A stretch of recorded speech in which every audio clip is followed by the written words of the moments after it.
ஒரு ஃபீல்ட்ல ரொம்ப எக்ஸ்பர்ட்டா இருக்கவங்களுக்கு ஒரு விஷயத்தை முக்கியமா சொல்லுவாங்க. அதாவது இந்த கோட் மாதிரி சொல்லுவாங்க, தம்பி உன்னோட வயசு தான் ஒரு எக்ஸ்பீரியன்ஸ்னு சொல்லுவாங்க. லிட்டரலா அதுக்கு எக்ஸாம்பிளா இருக்க ஒரு ஆள் தான் இன்னைக்கு நம்ம இன்டர்வியூ வந்திருக்காரு. அவர் கிட்டத்தட்ட 30 வருஷத்துக்கு மேல இன்வெஸ்டிங்ல எக்ஸ்பீரியன்ஸோட இருக்கு. நான் அந்த பாயிண்ட்ல பிறந்த கூட இருக்க மாட்டேன். மார்க்கெட்ல எக்கச்சக்கமான சைக்கிள்ஸ் பார்த்திருப்பாரு. இந்தியன் மார்க்கெட் மேல கீழே எதுக்கு போகுது, என்ன நடந்தது எல்லாத்தையுமே அவர் கண் கூட இன்வெஸ்டிங்ல எக்ஸ்பீரியன்ஸோட இருந்திருக்கு. Welcome to the show sir. இன்னைக்கு நம்மளோட guest mister Sham Sekhar, CEO of iThoughts Advisory. Sir welcome. I am very much honoured to have you in the show. இன்னைக்கு நம்ம முடிஞ்ச அளவுக்கு இன்ட்ரெஸ்டிங்கான டாபிக்ஸ் எல்லாமே டிஸ்கஸ் பண்றதுக்கு ட்ரை பண்ணுவோம். டு பிகின் வித் உங்களை பத்தின ஒரு பிரீஃப் இன்ட்ரோடக்ஷன் நீங்களே கொடுத்தீங்கன்னா நல்லா இருக்கும்னு நான் எதிர்பார்க்கிறேன். Let's start with your introduction.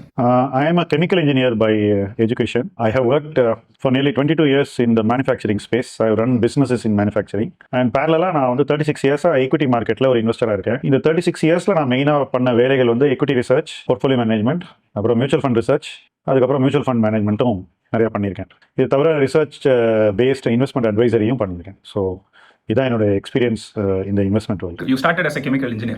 எதனால இன்வெஸ்டிங்குள்ள வந்தீங்க? இல்ல எப்படி அது ஆரம்பிக்காம இருந்தது? Like you said almost 36 years experience சொல்றீங்க. எங்க இருந்து ஆரம்பிச்சதுன்ற சொல்ல முடியுமா? இல்லை, என்னோட எக்ஸாம்ஸ் முடிஞ்ச பிறகு ஒரு பிரீஃப் பீரியட் இருந்தது. அந்த பீரியட்ல நான் ஃப்ரீயா இருக்கும்போது என்னோட நெய்பரோட நான் உட்காந்துட்டு இருப்பேன் டெய்லி ஹவர்ஸ் டுகெதர். அப்போ அவர் வந்து ஸ்டாக் மார்க்கெட்டை கீனாக ஃபாலோ பண்ணுவார். அப்போ அவர் ஃபாலோ பண்ணும்போது நீங்கள் என்ன பண்ணுறீங்கன்னு அவரை கேட்கும்போது அவர் அதை பற்றி பேச ஆரம்பித்தார். எனக்கு அதிலேருந்து இன்ட்ரெஸ்ட் ஆரம்பிச்சது. ஸோ அதை பற்றி தெரிஞ்சுக்க இன்னொன்று கொஞ்சம் தெரிஞ்சுக்கலாம் அப்படின்ற ஒரு கியூரியாசிட்டி இருந்தது. அந்த கியூரியாசிட்டி தான் எனக்கு இன்வெஸ்டிங் பண்ணலாம் அப்படின்ற ஒரு ஐடியா கொடுத்தது. ஸோ ஒரு இன்வெஸ்ட்மெண்ட் பண்ணி பார்த்தேன். அதில் ஒரு 1000 ரூபாய் ப்ராஃபிட் பண்ண முடிஞ்சது. அப்புறம் இன்னொன்று பண்ணலாமேன்னு தோணுச்சு. இடையில எப்படி இன்வெஸ்ட் பண்ணுறது அப்படிங்கிறதுல தான் அவர் ஃபோக்கஸ்டாக இருந்தார். அதை சொல்லி கொடுக்கறது தான். ஸோ ஒரு பக்கம் எப்படி இன்வெஸ்ட் பண்ணுறதுன்ற கற்றுக்கிட்டு, இன்னொரு பக்கம் கற்றுக்கிட்டதை ப்ராக்டிஸ் பண்ணுறது. ஸோ இப்போ இருக்கிற மாதிரி எதையாவது ஒன்று வாங்கிட்டு அதில் காசு பண்ணலாமான்னு நான் ஒரு நாள் கூட ட்ரை பண்ணலை. ஒரு கம்பெனியை புரிஞ்சுக்கிட்டு தான் இன்வெஸ்ட் பண்ணோங்கிறது நான் முதல் நாள்லேருந்து ப்ராக்டிஸ் பண்ண ஒரு விஷயம். விஷயத்தை கற்றுக்கிட்டா அந்த கற்றுக்கிட்ட விஷயத்த உடனே ப்ராக்டிஸ் பண்ணுறது. ப்ராக்டிஸ் பண்ணும்போது இன்னும் ஏதோ ஒன்று மிஸ் ஆகுது, அதை கற்றுக்கணும் அப்படின்னு தோணும்போது அதை தேடி போய் கற்றுக்கொள்வது. இப்படி லேர்னிங் அண்ட் ப்ராக்டிசிங் ஆல்டர்னேட் பண்ண இன்வெஸ்டிங் இன்னும் அதிக ஆர்வத்தை உருவாக்குது. அந்த ஆர்வம் தான் என்னை முதலீட்டாளனாக ஆக்கியது. ஸோ நான் வந்து ட்ரேட் பண்ணோம், ப்ராஃபிட் பண்ணோம், கொஞ்சம் காசு பார்க்கணும், அதுக்கப்புறம் இன்னும் கொஞ்சம் காசு பார்க்கணும், அந்த மென்டாலிட்டியோட மார்க்கெட்டுக்குள்ளே வரவே இல்லை. அதுக்கு காரணம் இந்த இடத்துக்கு கொண்டு வந்தவர் வந்து நான் அப்படி இருக்கக்கூடாதுன்றதுல ரொம்ப தெளிவாக இருந்தார். நான் அவரை மதித்ததுனால, அந்த சென்டிமெண்ட்டுக்கு நான் மரியாதை கொடுத்ததுனால நான் அந்த மாதிரியான ஒரு முயற்சியில் ஒரு நாள் கூட இறங்கல. இன்ட்ரெஸ்டிங் ஸ்டார்ட்னு சொல்லுவேன். ஏன்னா இப்போ புதுசாக வரவங்கன்னு வச்சுக்கோங்க, அதுவும் பர்டிகுலர்லி எங்கேஜில் வரவங்களுக்கு வந்து பொறுமையாக காசு பார்க்கறது, இல்லை ரிசர்ச் பண்ணி அந்த கம்பெனியை புரிஞ்சுக்கிட்டு இன்வெஸ்ட் பண்ணுறதுன்ற பழக்கம் ரொம்ப ரொம்ப குறைவாக தான் இருக்கும். அண்ட் உங்களோட டைம்ல பர்டிகுலரா சொல்லணும்னா அரௌண்ட் 1990ஸ்லயோ இல்ல லேட் 80ஸ்லயோ வந்து அர்ஷத் மேத்தா பிரச்சனைகளோ இல்ல ஸ்டாக் மார்க்கெட் பத்தின ஒரு பூமோ ரொம்ப அதிகமா இருந்திருக்கும். வேற எல்லாருமே ஏதாவது ஒன்றுல காசை போடுவோம், உடனே நம்மளுக்கு காசு பார்ப்போன்ற ஐடியால தான் போவாங்க. அது மட்டும் இல்லாம ரிசர்ச் பண்றதுக்கான சான்சஸோ இல்ல இப்போ இருக்க மாதிரி ஒரு மீடியாவோ இல்ல இன்டர்நெட்டோட பெனிட்ரேஷனோ எதுவுமே அந்த காலத்துல இருந்திருக்கு.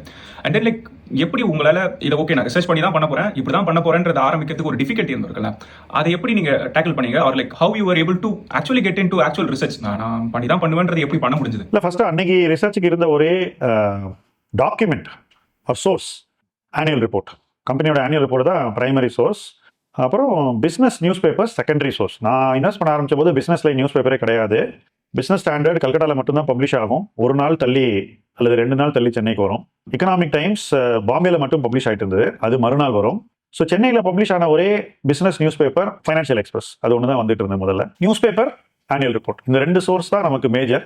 இது தவிர்த்து நம்ம தெரிஞ்சுக்கணும்னா கம்பெனி வந்து ஆனுவல் ஜெனரல் மீட்டிங் நடத்தும் போது ஷேர் ஹோல்டர்ஸை மீட் பண்ணுவாங்க, அவங்கள போய் மீட் பண்ணலாம். அதையும் கடந்து தெரிஞ்சுக்கணும்னா இப்போ ஒரு கம்பெனி இருக்கக்கூடிய தொழிலில் இருக்கக்கூடிய மற்ற பிளேயர்ஸ், அவங்களுடைய கஸ்டமர்ஸ், சப்ளையர்ஸ், காம்படிட்டர்ஸ், அவங்க கிட்ட போய் தெரிஞ்சுக்கலாம். ஸோ இதெல்லாம் தெரிந்து கொள்வது வந்து ஒரு எக்ஸைட்டிங்கான ஒரு எக்ஸ்பீரியன்ஸாக அந்த காலகட்டத்தில் இருந்து. ஏன்னா கண்ணை கட்டி காட்டில் விட்ட மாதிரி இருக்கும்.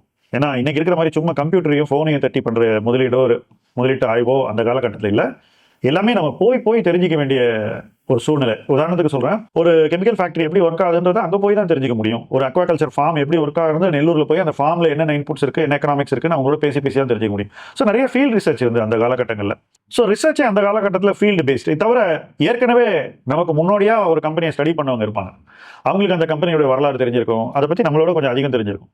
இப்போ ஒவ்வொரு கம்பெனியை பற்றி ஸ்டடி பண்ணும்போது நம்மளை விட அதிகமாக யாருக்கு தெரியுன்றதை தேடி அவங்க கிட்ட போய் அந்த கம்பெனியை பற்றி கற்றுக்கணும். அதுதான் அந்த காலகட்டத்தில் ஈக்விட்டி ரிசர்ச்சுக்கான டெம்ப்ளேட் அல்லது GPS, அதை வச்சு தான் நம்ம கற்றுக்க முடியுது. இப்போ இங்க ஒரு முக்கியமான கேள்வி வருது. நீங்க உங்களோட நெய்பர் சொல்லி இன்வெஸ்டிங் கூட வரேன்னு சொல்றீங்க. உங்களோட பேரண்ட்ஸோ இல்ல அதுக்கு முன்னாடி ஜென்ரேஷன்லயோ யாராவது ஆக்சுவலா ஈக்விட்டி இன்வெஸ்டிங் பண்ணிருக்காங்களா? இல்ல ஷேர்ஸ் இந்த மாதிரியான ஒரு எக்ஸ்போசர் அவங்களுக்கு உண்டா? ஜீரோ. இன்ஃபேக்ட் அவங்கெல்லாம் அதுக்கு பயங்கர எதிர்மறையான கருத்து உள்ளவர்கள். அதெல்லாம் பண்ணக்கூடாதுன்ற பெரிய சண்டையெல்லாம் போட்டவங்க என் கூட. ஏன்னா அவங்கள பொறுத்த வரைக்கும் அவங்க பிஸ்னஸ் பண்ணுறது தான் அவங்களுக்கு ஒரே சோர்ஸ் ஆஃப் க்ரோத். பிஸ்னஸ் மட்டும் தான் பண்ணணும், எதுக்கு இன்வெஸ்ட்மெண்ட் எல்லாம் அப்படின்றது தான். ஸோ ஷேர் மார்க்கெட்டுக்கு அவங்கெல்லாம் வந்து அகெயின்ஸ்ட் அப்படிதான் சொல்லணும். அப்ப இன்னுமே இன்ட்ரெஸ்டிங்கான ஸ்டோரியும் சொல்லலாம். நீங்க கெமிக்கல் இன்ஜினியரா இருந்து இன்வெஸ்டிங் குள்ள வரேன்னு நினைக்கிறீங்க, உங்க ஃபேமிலியிலும் எதுவும் சப்போர்ட்லாம் கிடையாது. அப்போ உங்களோட ரிசர்ச் ஆரம்பிச்சு உண்மையாவே ஃபீல்டுக்குள்ள போய் பார்த்து கத்துக்கணுன்ற ஒரு சூழ்நிலையில இருந்து ஆரம்பிக்கிறீங்க.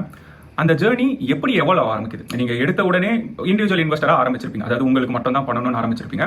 இவென்ச்சுவலி ஏதோ ஒரு பாயிண்ட்ல ஓகே இதை ப்ரொஃபஷனலா எடுக்கணும், மற்றவங்களுக்கும் இதை பண்ணணும், இதை இங்கிருந்து இன்னும் கொஞ்சம் இன்னொரு இடத்துக்கு கொண்டு போகணும்னு தோணும்ல, அந்த மொத்த ஜேர்னி எப்படி போச்சுன்னு சொல்ல முடியுமா? மெயினா எனக்கும் என்னுடைய ஃபேமிலிக்கும் தான் நான் என்னுடைய முதலீட்டு வாழ்க்கையில ஃபர்ஸ்ட் ஒரு 20 இயர்ஸ் ஸ்பெண்ட் பண்ணியிருப்பேன்னு சொல்லலாம் நிச்சயமா. ஸோ ஃபேமிலிக்கு மட்டும் தான் இன்வெஸ்ட் பண்ணுறதுங்கிறது நிறைய ஃப்ரீடம். ஆக்சுவலாக யாருக்கும் நம்ம பெருசாக வெளியிலலாம் போய் எதுவும் பேச வேண்டியதில்லை, நம்ம என்ன பண்ணுறோன்னு யார்ட்டையும் நம்ம பெருசாக எக்ஸ்பிளைன் பண்ண வேண்டியதில்லை, நம்ம பாட்டுக்கு நம்ம வேலையை பார்த்துட்டு இருக்கலாம். ஸோ அப்படி தான் இருந்தேன். பட் ஒரு பீரியடில் சில நண்பர்கள் ரிக்வெஸ்ட் பண்ணி அவங்களுக்காக தான் வந்து இதை ஆர்கனைஸாக பண்ணலான்ற ஒரு எண்ணம் எனக்கு வந்தது. அப்போ அந்த நண்பர்களுக்கும் நம்ம ஒரு பாதுகாப்பான அனுபவம் கொடுக்கணும்னாக்கா நம்ம வந்து அதை ஆர்கனைஸ்டாக தான் பண்ணணும்னு நான் நினச்சேன்.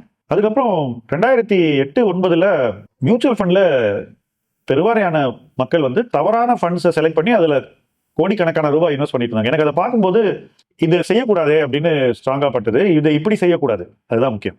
அப்போ இதை வேற விதமாக செய்ய முடியுமான்னு யோசிக்கும் போது ஒட்டுமொத்த மார்க்கெட்டும் ஒரு பக்கம் போயிட்டு இருக்கும்போது இன்னொரு பக்கம் எனக்கு வாய்ப்பு தெரிஞ்சுது. அந்த வாய்ப்பை நான் இன்னும் க்ளோஸாக பார்க்க ஆரம்பித்தேன். ஏன்னா எப்பவுமே எனக்கு வந்து கான்ட்ரேரியன் திங்கிங் அடிப்படையில் கொஞ்சம் உண்டு. எல்லாரும் ஒரு பக்கம் போல நம்ம இன்னொரு பக்கம் போகலாங்கிறது. அப்போ அந்த இன்னொரு பக்கத்தை பார்க்கும்போது அந்த பக்கத்தில் ரொம்பவே அட்ராக்டிவாக இருந்தது. ஆனால் மார்க்கெட் அந்த பக்கம் வர தயாராக இல்லை. ஸோ இதை பார்த்துட்டு இருக்கும்போது ஏன் இதை இன்னும் கொஞ்சம் க்ளோஸராக வாட்ச் பண்ணக்கூடாதுன்னு நான் பார்த்துட்டு இருக்கும்போது செபி வந்து அந்த காலகட்டத்தில் மார்க்கெட்டில் இருந்த என்ட்ரி லோடுங்கிற ஒரு காஸ்ட்டை வந்து விலக்கினாங்க. அன்னைக்கு தான் நான் அதை ப்ரொஃபஷனலாக பண்ணலாம் மியூச்சுவல் ஃபண்டை அப்படின்னு நினச்சேன். எனக்கு வந்து ஸ்டாக் ரெக்கமெண்டேஷன் கொடுக்குறதுல அன்னைக்கு இன்ட்ரெஸ்ட் கிடையாது, அதை நான் செஞ்சதும் கிடையாது. இப்போ அன்னைக்கு வந்து மியூச்சுவல் ஃபண்டில் தான் இவ்வளோ கான்ட்ரேரியன் ஆப்பர்ச்சுனிட்டிஸ் இருக்கு, இதை வச்சுட்டு யாருக்காவது வேணும்னா நம்ம இதை ப்ரொஃபஷனாக பண்ணலாம் அப்படின்னு ஆக்சுவல் ப்ரொஃபஷனல் ஜேர்னி ஆரம்பிச்சது 2009 தான். ஸோ பை த டைம் நான் 19 இயர்ஸ் மார்க்கெட்டில் இன்வெஸ்டராக இருந்திருக்கேன். எனக்கு போர்ட்ஃபோலியோ மேனேஜ்மெண்ட்டே தெரியும், ஆனால் யாருக்கும் மேனேஜ் பண்ணதில்லை. ஈக்விட்டி ரிசர்ச் தெரியும், ஆனால் ரிசர்ச் வித்தது கிடையாது யாருக்கும். ஸோ அந்த ரெண்டு வேலையுமே நான் வந்து 19 இயர்ஸ் பண்ண பிறகு ஆரம்பித்த முதல் ஆக்டிவிட்டி மற்ற மியூச்சுவல் ஃபண்ட் போர்ட்ஃபோலியோவை எவாலுவேட் பண்ணுறது. அங்கேயே நான் பெரிய போர்ட்ஃபோலியோ மேனேஜ்மெண்ட்லாம் ஆரம்பிக்கல. மற்ற மியூச்சுவல் ஃபண்ட்ஸை எப்படி ஸ்டடி பண்ணுறது அப்படிங்கிறது தான் என்னுடைய ஃபர்ஸ்ட் ப்ரொஃபஷனல் எக்ஸ்பீரியன்ஸ். அதை தவிர்த்து என்னுடைய நண்பர்களுக்கு எப்படி முதலீடு செய்யலாம்ன்ற அந்த ஒரு தேடல் தொடர்ந்து இருந்துகிட்டே இருந்தது. ஏன்னா அவங்களுடைய அழுத்தம் இருந்தது. 2008-09 பீரியட்ல மொத்த மார்க்கெட்டும் ஒரு சைட் போயிட்டு இருக்கு, தப்பான டைரக்ஷன் எனக்கு ஃபீல் ஆகுது. அதே நேரத்தில் இன்னொரு இடத்துல வாய்ப்பு இருக்குன்னு சொல்றீங்களா? இப்போ அந்த கான்டெக்ஸ்ட்டுக்கு ஆக்சுவலா என்ன நடந்ததுன்றது ஒரு உதாரணமா பார்க்கும்போது மக்களுக்கு இன்னுமே ரிலேட்டபிளா இருக்கும். அதாவது ஓகே இப்போ தப்புன்றதை நான் இங்க பார்க்கலாம் அப்படின்றத புரிஞ்சுக்கிறதுக்கு ஒரு அண்டர்ஸ்டாண்டிங் இருக்கும். அதாவது 2008 இன்ஃப்ரா பவர் இந்த ரெண்டு செக்டரை தான் வெரைட்டி வாங்கிட்டு இருந்தாங்க. Capital goods, infra, power. So இந்த செக்டர்ஸுடைய வேல்யூவேஷன்லாம் ஒரு பெரிய உச்சத்தில் இருக்கு. ஒரு பெரிய பபுளே ஃபார்ம் ஆயிடுச்சு ஸ்டாக் மார்க்கெட்ல பிஃபோர் குளோபல் ஃபைனான்சியல் கிரைசிஸ். அதே நேரத்தில் பார்க்கும்போது எஃப்எம்சிஜி, ஃபார்மா போன்ற டிஃபென்சிவ் செக்டர்ஸ் எல்லாம் சீப் ஆயிட்டு வருது. ஸோ அதுக்கப்புறம் குளோபல் ஃபைனான்சியல் கிரைசிஸ் வருது. குளோபல் ஃபைனான்சியல் கிரைசிஸ் வரும்போது இந்த இன்ஃப்ரா, கேபிட்டல் குட்ஸ், பவர் 3 ஸ்டாக்கும் கொலாப்ஸ் ஆயிடுச்சு. இது கொலாப்ஸ் ஆகிறதோட சேர்த்து எஃப்எம்சிஜி, ஃபார்மா போன்ற செக்டர்ஸும் கொலாப்ஸ் ஆயிடுச்சு. அப்போ எனக்கு என்ன தோணுச்சுனாக்கா, ஏற்கனவே நம்ம அட்ராக்டிவ் நினைச்ச அந்த ஃபார்மா, எஃப்எம்சிஜி இப்போ இன்னும் அட்ராக்டிவ் ஆயிடுச்சு. ஸோ இப்போ இந்த இடத்துல இன்வெஸ்ட் பண்ணலாம், இந்த இடத்துல இன்வெஸ்ட் பண்ணாக்கா தப்பே நடக்காது, இன்வெஸ்டர்ஸ் பணம் லூஸே பண்ண மாட்டாங்கன்ற ஒரு நம்பிக்கை எனக்கு வந்தது. அந்த நம்பிக்கை தான் வந்து ஃபர்ஸ்ட் என்ன ப்ரொஃபஷனலா ஒரு ரோலை சீரியஸா எடுக்க ஆரம்பித்தது. ஓகே இதை நம்ம மற்றவங்களுக்கு பண்ணலாம் அப்படின்னு எனக்கு தோன்றியதால் நான் வந்து ஐதாட் ஆரம்பித்தேன். அப்படிதான் திடீர்னு ஐதாட் ஆரம்பிச்சது. One fine morning we started. அந்த மாதிரி ஒரு பெரிய ஒரு அம்பிஷனோடையோ இல்லை ஒரு பிளானோடையோ இப்படி பண்ணோம் அப்படி பண்ணோன்ற பெரிய ஆர்வத்தோடையோ நான் ஐதாட் ஆரம்பிக்கல. ஓகே இன்னைக்கு ஒரு நாள் இந்த என்ட்ரிலோடு போயிடுச்சு, மார்க்கெட் இவ்வளவு இரேஷனலா இருக்கு, ஸோ இப்போ நம்ம இதை செஞ்சு பார்க்கலாம் அப்படின்ற ஒரு ஸ்டார்ட் தான் ஐதாட்டினுடைய start. There won't be a better start than this ன்னு சொல்லலாம். ஏன்னா மார்க்கெட்டும் அதுக்கான சூழ்நிலையை நம்மளுக்கு உருவாக்கி கொடுக்குது, செபியோட ரெகுலேஷன்ஸும் நம்மளுக்கு அதை செட் பண்ணி கொடுக்குதுன்னு சொல்லலாம். கிட்டத்தட்ட ப்ரொஃபஷனலாக அதை பர்சியூ பண்ணுறதுக்கு முன்னாடி கிட்டத்தட்ட 20 வருஷம் நீங்கள் இன்வெஸ்டராக எக்ஸ்பீரியன்ஸோட இருக்கீங்க. அங்கேருந்து இன்னுமே பல வருஷம் எக்ஸ்பீரியன்ஸோட இருக்கீங்க. இப்போ புதுசாக ஒருத்தர் ஈக்விட்டிக்குள்ள வரணும்னு நினைக்கிறேன். இன்ஃபேக்ட் நிறைய பேர் வர ஆரம்பிச்சிட்டாங்க. கடந்த ஒரு 4-5 வருஷமா பார்த்தீங்கன்னா பொதுமக்கள் அதிகமாக ஈக்விட்டியில் இன்வெஸ்ட் பண்ணுறதுக்கு நாட்டம் காட்டுறாங்க. ஆனால் புதுசாக வரவங்க எப்படி வந்தால் உங்களுக்கு கரெக்டாக இருக்கும், அதாவது இந்த மாதிரி வந்துடாதீங்கப்பா, இப்படி தான் நீங்கள் ஈக்விட்டியை நினச்சி வந்துட்டு இருந்தீங்கன்னா சாரி, நீங்கள் இன்னும் கொஞ்சம் நேரம் டைம் எடுக்கணும், இன்னும் பார்க்கணுன்ற சில விஷயங்கள் இருக்கும், இல்லை இப்படி அப்ரோச் பண்ணுங்க, இங்கேருந்து நீங்கள் ஆரம்பிங்கன்னு ஒரு விஷயம் இருக்குல்ல. நீங்கள் இப்போ புதுசாக வரவங்களுக்கு என்ன சொல்லுவீங்க?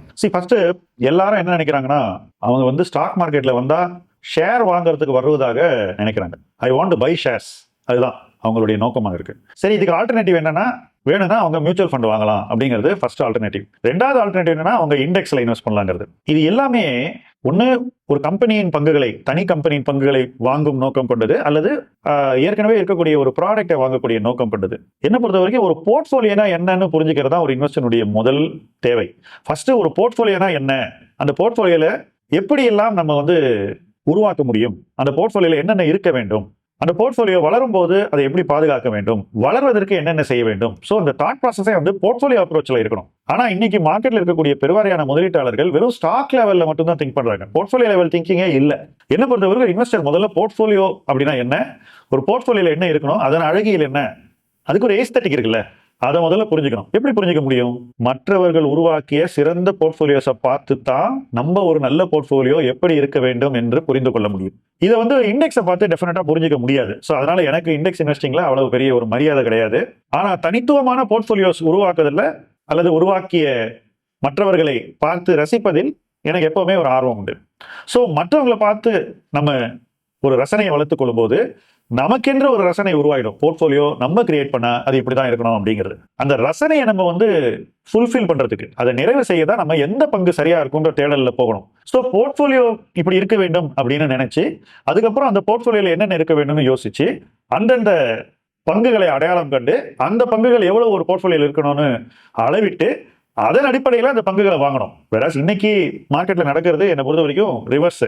பங்குகளை நேரடியாக போய் ரசித்து ரசனையை பங்கு அளவில் உருவாக்க நினைத்து கொண்டு பிடிச்சதை எல்லாம் வாங்கி விரும்பின அளவுக்கு பங்குகளை வாங்கி எவ்வளவு வாங்கணுமோ அதுதான் அளவீடு என்று வைத்துக்கொண்டு ஒரு போர்ட்ஃபோலியோவுக்கான அளவீடே இல்லாமல் நம்ம வாங்கினதெல்லாம் போர்ட்ஃபோலியோ அளவீடாக உருவாகி அதன் அடிப்படையில் பங்குகள் தாறுமாறான அளவீட்டில் இருப்பதுதான் இன்னைக்கு இருக்கக்கூடிய சந்தை நிலவரம். இன்னைக்கு இருக்கக்கூடிய தனிநபர் முதலீடு இப்படிதான் இருக்கு. ஸோ போர்ட்ஃபோலியோ கான்செப்டே கற்றுக்கொள்ளாமல் ஸ்டாக் இன்வெஸ்டிங் பண்றதுங்கிறது இன்னைக்கு சர்வசாதாரணமா ஆயிடுச்சு. என்னை பொறுத்த வரைக்கும் இது கொஞ்சம் சிக்கலான விஷயம். 35 வருஷம் முன்னாடியே எனக்கு அது தப்புன்னு தோணுச்சு. அப்ப இப்ப எப்படி தோணும் சொல்லுங்க? ஏன்னா 35 வருஷம் நான் அதை சரியான புரிதலோடு டிராவல் பண்ணிட்டு அதுக்கப்புறம் இன்னைக்கு பல பேர் வந்து தவறான புரிதலோடு இருக்கும்போது அதை நம்ம திருத்தணுமா அல்லது சும்மா இருக்கணுமான்ற ஒரு டைலமா தான் எனக்கு இருக்கு. ஒரு முதலீட்டாளர் நேரடியாக தானே முதலீடு செய்ய வேண்டும் என்ற ஆர்வம் இருந்தால் போர்ட்ஃபோலியோ கான்செப்டை புரிஞ்சுக்கிட்டு போர்ட்ஃபோலியோ அப்ரிசியேஷனை வளர்த்துக்கொண்டு அதுக்கப்புறம் போர்ட்ஃபோலியோ கன்ஸ்ட்ரக்ஷனுக்குள்ள வரணும். இது எதுவுமே செய்யாம நேரடியா வர்றதுங்கிறது கொஞ்சம் ரிஸ்கியானது. ஒருத்தர் வந்து தன்னுடைய ஸ்கில்ஸை ஓவர் எஸ்டிமேட் பண்ணக்கூடியதுன்னு கூட நான் சொல்லுவேன். இப்போ இங்க இருந்து எனக்கு ஒரு கேள்வி வருது. தவறா பங்குகளா செலக்ட் பண்ணி தப்பான போர்ட்ஃபோலியோவை பில்ட் பண்ணிட்டாங்கன்னு அசியூம் பண்ணிக்கலாம். இப்போ என்கிட்ட இருக்கிறதெல்லாம் தாறுமாறா இருக்குன்றத வச்சுக்கிறேன். அதுல 1-2 நல்ல ஸ்டாக்கும் வச்சிருக்கன்றத இவால்வேட் பண்ணி அண்டர்ஸ்டாண்ட் பண்ணியும் சில இன்வெஸ்டர்ஸ் இருக்காங்கன்னு வச்சுக்கலாம். இப்போ இந்த தவறு அவங்க சரி செய்யணும்னா என்ன மாதிரியான ஒரு கண்ணோட்டம் தேவை? முதல்ல எங்க இருந்து ஆரம்பிக்கணும்? முதல்ல ஒரு இன்வெஸ்டர் வாங்கக்கூடிய எல்லா பங்கும் தப்பா இருக்கும்னு நான் நினைக்கல. ஐ வாண்ட் டு கிளாரிஃபை தட். ஒரு போர்ட்ஃபோலியோல ஒருத்தர் வந்து தாறுமாறா பங்கு வாங்கினா அதுல நல்லது கெட்டது ரெண்டும் சேர்ந்துரும். அப்போ இன்வெஸ்டருடைய வேலை இன்னும் கஷ்டமாயிருது. தவறான பங்குகளை வித்து நஷ்டம் அடைஞ்சிட்டு வெளியே வந்துட்டு சரியான பங்குகளோட போறதா, இது ஒரு டைலமா. இந்த முடிவு அவங்க எடுத்தாங்கன்னாக்கா ஆட்டோமேட்டிக்கா அவங்க போர்ட்ஃபோலியோடைய தரம் காப்பாற்றப்படும். மோசமான பங்குகள் வெளியே போயிடும், நல்ல பங்குகள் வளர்ச்சியை கொடுத்து இந்த மோசமான இல்ல சுமாரான பங்குகளை அடைஞ்ச நஷ்டத்தையும் அதை ஈடு செஞ்சிடும். மாறாக அவங்க வந்து நல்ல பங்குகளை வித்துட்டு எந்த பங்குகள் சுமாரான பங்குகளோ அவங்களுக்கு தோல்வியை தந்த பங்குகளோ அதுல இன்னும் அதிகமான பணத்தை போட்டாங்கன்னா அது வந்து மிகவும் கடினமான விளைவுகளை அவங்க வாழ்க்கைக்குள்ள கொண்டு வந்துடும். என்ன பொறுத்த வரைக்கும் இன்வெஸ்டர்ஸ் இந்த 2வது விஷயத்தை செய்யவே கூடாது. ஒருவேளை நீங்க வாங்கின போர்ட்ஃபோலியோல தவறுகள் இருந்தா அந்த தவறுகளில் இருந்து வெளியேறுவது என்பதுதான் நீங்க முதலீட்டுல மறுபடியும் வெற்றி அடைவதற்கான ஒரே வழி. தவறு தானா சரியாகி வெற்றி ஆயிடாது. அந்த மாதிரி ஒரு ஃபேரி டெய்ல் எண்டிங் ஸ்டாக் மார்க்கெட்ல நடக்காது. அதை இன்வெஸ்டர்ஸ் தெளிவாக புரிஞ்சுக்கணும். ஸோ மிஸ்டேக்ஸ் எல்லாருக்கும் நடக்கும். மிஸ்டேக்ஸ் நடக்கும்போது அந்த மிஸ்டேக்லேருந்து வெளியே வரதான் ஒரு இன்வெஸ்டருடைய பொறுப்பு. அதுக்கு இன்னொருத்தர் பொறுப்பு எடுத்துக்க மாட்டாங்க. அதை புரிஞ்சுக்கிட்டாலே இன்வெஸ்டர்ஸ் வந்து உரிய நேரத்தில் தவறுகள்ல இருந்து வெளியே வந்துட்டு எது தெளிவாக நல்ல பங்குகள்னு அவங்களுக்கு தோணுதோ அல்லது அந்த உணர்வு வருதோ அதுல மட்டும் தொடர்ந்து பயணிப்பார்கள். இன்ஃபேக்ட் இந்த தவறுகள் நடக்கும் பங்குகள் இருக்கிற பணத்தை எடுத்து மறுபடியும் நல்ல பங்குகள் எது என்று அவங்களுக்கு தெளிவா தெரியுதோ அதுல போட்டா கூட அது கூட அவங்களுக்கு ஒரு நல்ல ரிசல்ட் தான் கொடுக்கும். பட் பெரும்பாலானவர்கள் அந்த தவறை ஒப்புக்கொள்ளவே மறுக்கிறார்கள். அதுதான் முக்கியம். தவறை நீங்க ஒப்புக்கலன்னா எங்க இதை நீங்க கரெக்ட் பண்ண முடியும்? unless you accept a mistake, how will you correct it? அதான் ப்ராப்ளம். அது 2 விதமான சைக்காலஜிக்கல் பயஸ்னு சொல்லலாமா? ஒன்னு, எனக்கு நஷ்டத்துல இருக்கு, நான் விற்க மாட்டேன், வித்தா எனக்கு நஷ்டம் ஆயிரும்ன்ற ஒரு பயத்துல விற்காம இருப்பாங்க. 2வது, அவங்களோட தவறுன்றதை ஒத்துக்காமலே இருக்கிறது இன்னொரு பிரச்சனை. அதாவது கண்ணை மறைச்சு இதுதான்ப்பா இது நான் வாங்குறேன் எப்படியா இருந்தாலும் வெளியில வந்துடும் ஒரு ஹோப்புன்றதை வச்சுக்கிட்டே சுத்திட்டு இருப்பான். இது ரொம்ப பெரிய மிஸ்டேக்ன்ட்டு எனக்குமே எப்பவுமே தோணும். அதாவது மிஸ்டேக்னு ஒன்று இருக்கு, அதை நான் ஆவரேஜ் பண்ணிட்டே வரேன்றது தப்பு தான். அது எந்த நேரத்துல பண்ணணும், எந்த நேரத்துல பண்ணக்கூடாது, தவிர உடனே விட்டு வெளில வரணுமா, இல்ல அதுக்குன்னு கொஞ்சம் கால நேரம் கொடுக்குற மாதிரி இருக்குமா? ஏன்னா இப்போ இன்வெஸ்டிங் சொல்லும் போதே ஒரு சில வருஷங்கள் கூட டிராவல் பண்ணாதான் அந்த கம்பெனியை பத்தி புரியும்னு சொல்லுவாங்க. சரி, நான் உள்ள போயிட்டேன்றதுக்காக ஒரு சில வருஷம் கூடவே டிராவல் பண்ணி தான் ஆகணுமா, இல்ல தவறுன்னு தெரிஞ்ச உடனே வெளில வரணுமா? அந்த தவறு நான் எப்படி புரிஞ்சுக்கிறது? போர்ட்ஃபோலியோல பெரிய தவறுகள் வரும்போது அதுல இன்னும் கொஞ்சம் நம்ம பணத்தை போடுறதுங்கிறது மொத்த போர்ட்ஃபோலியோவையும் ஒரு கடினமான இடத்துல கொண்டு போய் விடும். It will lead to very very difficult place. அதை வந்து இன்வெஸ்டர்ஸ் புரிஞ்சுக்கணும். ஸோ போர்ட்ஃபோலியோல தவறு இருக்குன்னு தெளிவா புரிஞ்சிருச்சுன்னா முதல்ல அதை ஒத்துக்கிட்டு அந்த தவறை திருத்துறதுக்கு கடினமான முயற்சிகளை எடுக்க கூட தயாரா இருக்கும். Must be ready to take very very tough measures. ஒரு ஸ்டாக் மார்க்கெட் பபுளுக்கு அப்புறமும் எல்லா இன்வெஸ்டர் போர்ட்ஃபோலியோலையும் தவறுகள் இருக்கும். ஆனா ரொம்ப குறைவான இன்வெஸ்டர்ஸ் தான் அந்த தவறுகளை களைந்து எடுத்து ஒரு பெட்டர் பிளேஸை நோக்கி போவாங்க. யார் இந்த தவறை சரி பண்ணாம அப்படியே உட்காந்துருக்காங்களோ அவங்க அதே இடத்துல 2-3 வருஷம் விட்டுருவாங்க. அந்த காலகட்டத்தை இழந்துட்டாங்கன்னா திரும்பி அவங்க மீட்டு எடுக்கவே முடியாது. அவங்களுடைய ரிட்டர்ன்ஸ் ரொம்ப சராசரியாகிவிடும். ஸோ எப்போ ஒரு ஸ்டாக் தவறு என்று நமக்கு தெளிவாக தோன்றுகிறதோ அப்ப நம்ம உடனடியாக நடவடிக்கை எடுக்க வேண்டும். நிறைய பேர் என்ன பண்றாங்க, அது தப்பா அப்படின்ற அந்த கேள்வியே கேட்க மாட்டேங்கிறாங்க. They just don't want to do it. ஏன்னா அது தப்புன்னு தெரிஞ்சுட்டா அதை ஜீரணிக்கக்கூடிய மனநிலை அவங்களுக்கு இல்லை. இதை அவங்க ஓவர் கம் பண்ணிட்டு யாரை கேட்டா அவங்களுக்கு சரியான ஆலோசனை கொடுப்பாங்களோ அவங்கள்ட்ட கேட்டு தெரிஞ்சுக்கிட்டு அவங்க தப்பு அப்படின்னு சொல்லி அது ஏன்னு புரிய வச்சுட்டாங்கன்னா அப்போ இவங்க அதை புரிஞ்சுக்கணும். புரிதல் வளர்த்து கொண்டு அந்த புரிதல் வளர்வதன் மூலமாக முடிவுகள் எடுப்பது எளிதாகிவிடும். அதுவும் கடினமான முடிவுகள், நஷ்டம் எடுப்பது, to take a loss it's a tough decision. அந்த டெசிஷன் எடுக்கணும்னா மற்றவர்களுடைய உதவியை எடுத்துக்கொண்டு நம்ம புரிதலை வளர்த்துக்கொண்டு அந்த முடிவை எடுத்துடலாம். அப்போ என்ன ஆகும்னா நம்ம மிஸ்டேக் விட்டு வெளியே வந்துடும். இதுதான் எனக்கு தெரிஞ்ச ஒரு சிம்பிள் வழி. ஏன்னா நமக்கா தோணி செய்யணும்னா அது ரொம்ப நாள் ஆகும். சில நேரம் தோணாமலே போயிடும், சில நேரம் நம்ம யோசிக்காமலே விட்டுருவோம். இது மூணுமே நம்மள ஒரு பெட்டர் பிளேஸ் கொண்டு போகாது. மார்க்கெட்ல பல சைக்கிள் நீங்க பார்த்திருப்பீங்க. அதாவது அக்ஷத் மேத்தால தொடங்கி .com bubble, layman brothers bubble சொல்லிட்டு நிறைய பார்த்திருப்பீங்க. அப் சைடும் சரி, டவுன் சைடும் சரி. இதுல பல இன்வெஸ்டர்ஸ் உள்ள ஆர்வமா வந்திருப்பாங்க. ஆனா நிறைய பேர் இல்லாமலே போயிடும். அதாவது மார்க்கெட்டுக்குள்ள வர எல்லாருமே ஈக்விட்டியில தொடர்ந்து பண்றது கிடையாது. இன்ஃபேக்ட் செபியோட டேட்டாவோ இல்ல ஆம்ஃபியோட டேட்டாவோ என்ன சொல்லணும்னா நிறைய பேர் எஸ்ஐபியை தொடர்ந்து பண்றது கிடையாது சொல்லுவாங்க. அதாவது ஒரு ஃபண்டில் போட்டு 1 வருஷம் 2 வருஷம் கூட ஹோல்ட் பண்றதுக்கான பொறுமை இல்லாம இருக்காங்க. எதனால ஈக்விட்டி இன்வெஸ்டர்ஸ் அதை தொடர முடியாம போகுது. அதாவது ஆரம்பிக்கிறேன், ஒரு ஆர்வத்தோட வரேன், எல்லாமே பண்ணிட்டு வரேன், எனக்கு நல்லா போயிட்டே இருக்கு. அதுக்கப்புறம் திடீர்னு ஏதோ ஒரு பாயிண்ட்ல நிறைய பேர் அதை விட்டுட்டு போயிடறாங்க. ஆனா இந்த பாயிண்ட்ல நம்ம போது நான் ஏன் விட்டு போறேன்ற மனநிலையில் நிறைய பேர் இருப்பாங்க. ஆனா நீங்க பார்த்த சைக்கிள் படி எக்கச்சக்கமான இன்வெஸ்டர்ஸ் ஆர்வத்தோட விட்டுட்டு போன ஸ்டோரியும் பார்த்திருப்பீங்க. அந்த மாதிரியான ஸ்டோரிஸோ இல்ல எதனால இது நடக்குதுன்றது ஒரு எக்ஸ்பிளனேஷன் உங்க எக்ஸ்பீரியன்ஸ்ல இருந்து கொடுத்தா மக்களுக்கு உதவியா இருக்கும். ஈக்விட்டி இன்வெஸ்டிங்ன்றது மிகவும் கடினமான ஒரு பிராக்டிஸ். அது செய்யறது அவ்வளவு எளிதில்லை. அது கிட்டத்தட்ட ஒரு பெரிய ஃபாரஸ்ட் உள்ள போய் ட்ரெக்கிங் போய் அந்த ஃபாரஸ்டோட இன்னொரு பக்கத்துல வெளியே வர மாதிரி. உங்களுக்கு அந்த டெரெயின் தெரியணும், அல்லது அந்த டெரெயின் தெரிஞ்சவங்க உங்க கூட இருக்கணும். அதுலதான் கைடிங் ஃபோர்ஸஸ் இருக்கிறவங்க மார்க்கெட்ல சர்வைவ் ஆயிடுவாங்க. எதுவுமே இல்லாம கைடன்ஸ் இல்லாம ரொம்ப அட்வென்ச்சரஸா இன்வெஸ்ட் பண்றவங்க மார்க்கெட் விட்டு வெளியே போகக்கூடிய ஒரு சூழ்நிலை வந்துடும். அவங்க வந்த வழியே திரும்பி போயிடுவாங்க. ஸோ ஃபுல் டிஸ்டன்ஸ் போக மாட்டாங்க. ஃபர்ஸ்ட் நீங்க வர்றது மார்க்கெட்டுக்குள்ள ஈக்விட்டி இன்வெஸ்ட் பண்றதுக்கு ஆர்வத்தின் அடிப்படையில். பட் நீங்க வளர்த்துக் கொள்ள வேண்டியது பொறுமையையும் வில் பவரையும். அதே சமயத்துல முதலீட்டு நாலேஜையும் நீங்க வளர்த்துக் கொள்ள வேண்டும். இதெல்லாம் இல்லைனாக்கா அந்த ஆர்வம் மட்டுமே ஒருத்தனை ஸ்டாக் மார்க்கெட்ல நிலைக்க செய்யாது. ஏன்னா ஆர்வம் மட்டும் போதாது. வெளியேறுபவர்கள், ஆர்வ மிகையால் முதலீட்டுக்கு வந்தவர்கள், பொறுமை அவசியம் என்பதை உணராதவர்கள், முதலீட்டு நாலேஜை வளர்த்துக் கொள்ள தவறியவர்கள், அவசரமான ரிசல்ட்ஸை எதிர்பார்ப்பவர்கள், இவங்க தான் அதிகம் வெளியேறுகிறார்கள். இதான் என்னுடைய அப்சர்வேஷன். ஒரு மார்க்கெட் சைக்கிள் யாருக்கு பொறுமை இருக்கோ, யாரு நாலேஜை மதிச்சு இன்வெஸ்ட் பண்றாங்களோ, ஒண்ணு அவங்களே தெரிஞ்சு பண்ணணும், இல்ல தெரிஞ்சவங்களுடைய உதவியோடு செய்ய வேண்டும். அண்ட் யார் முதலீட்டுக்கு நிறைய கால அவகாசம் கொடுக்க ரெடியா இருக்காங்களோ அவங்க மார்க்கெட்டை விட்டு வெளியேறதே கிடையாது. ஒரு பக்கம் ஆர்வத்தோட உள்ள வரவங்க இருந்தாலும் இன்னொரு பக்கம் வேற கேட்டகரி மக்கள் இருப்பாங்க. அதாவது நான் போட்டா கன்சர்வேட்டிவ் அசெட்ல மட்டும் போட்டுக்கிறேன்ப்பா. ஒன்னு எஃப்டி, இன்னொன்னு தங்கம், இல்ல லேண்ட், இது மூணுத்துல மட்டும் போடுறேன். ஈக்விட்டி பக்கமே போக விரும்பல. அதாவது நான் ப்ராடக்டாவும் சரி, இல்ல மியூச்சுவல் ஃபண்டாவும் சரி, எந்த வழியிலும் உள்ள வரான்ட்டு எனக்கு தெரிஞ்ச நிறைய பேர் இருக்காங்க. இன்ஃபேக்ட் ஒரு 20-25 வருஷமா வேலைக்கெல்லாம் போயிட்டு இருக்காங்க. நல்ல வருமானம் இருக்கு, நல்ல சம்பாதிக்கிறாங்க, நல்ல வெல்த்தும் பில்ட் பண்ணிருக்காங்க. ஆனா ஈக்விட்டிக்குள்ள கொஞ்சம் கூட இன்வெஸ்ட் பண்ணாம இந்த கன்சர்வேட்டிவ் பாத்திலே இருக்காங்கல்ல, அவங்க ஈக்விட்டிக்குள்ள வரணுமா? ஒருவேளை வரணும்னா அவங்க எப்படி அந்த அப்ரோச் எடுக்கலாம்? இப்போ அந்த மாதிரியான மக்கள் இல்ல எனக்கு ஈக்விட்டி பார்த்தாலே பயம், ஸ்டாக் மார்க்கெட்ல போட்டா காசு போகும்லாம் சொல்றாங்க. அப்ப நான் பண்ணணுமா பண்ண வேண்டாம்ன்ற குழப்பத்துல இருப்பாங்க. இல்ல இன்ஃபேக்ட் பண்ணவே கூடாதுன்னு இருப்பாங்க. அந்த மாதிரியான மக்கள் எப்படி இதை அப்ரோச் பண்ணணும்? First of all deposit, gold, real estate இது மூணுமே கன்சர்வேட்டிவ்னு சொல்றதை நான் ஏத்துக்க மாட்டேன். ஏன்னா எத்தனையோ பேர் பிரைவேட் பிக்ஸட் டெபாசிட்ல இன்வெஸ்ட் பண்ணி கேபிட்டலே இழந்திருக்காங்க. சில ஆண்டுகளுக்கு முன்னாடி கூட டிஹெச்எஃப்எல் நடந்தது. இந்த மாதிரி நிறைய ஐஎல்எஃப்எஸ்ல பணம் போட்டு இழந்திருக்காங்க. நிறைய பேர் பாண்ட்ஸ் வாங்கி டெபாசிட் போட்டு மொத்த கேபிட்டல் இழந்திருக்காங்க. ஸோ கேபிட்டல் லாஸ் டெபாசிட் பாண்ட்லயும் நடக்கும் அப்படிங்கிறது உண்மை. ஈக்விட்டியில் இருக்கக்கூடிய அதே ரிஸ்க் கார்பரேட் டெபாசிட்லயே இருக்கு. பேங்க் டெபாசிட்ல ஏன் அது இது வரைக்கும் பிரதிபலிக்கலன்னா, இந்திய அரசும் ரிசர்வ் பேங்க்கும் இன்வெஸ்டர்ஸ்னுடைய பணத்தை பாதுகாத்திருக்காங்க. குறிப்பிட்டு சொல்லணும்னா டெபாசிட்டர் பணத்தை பாதுகாத்திருக்காங்க.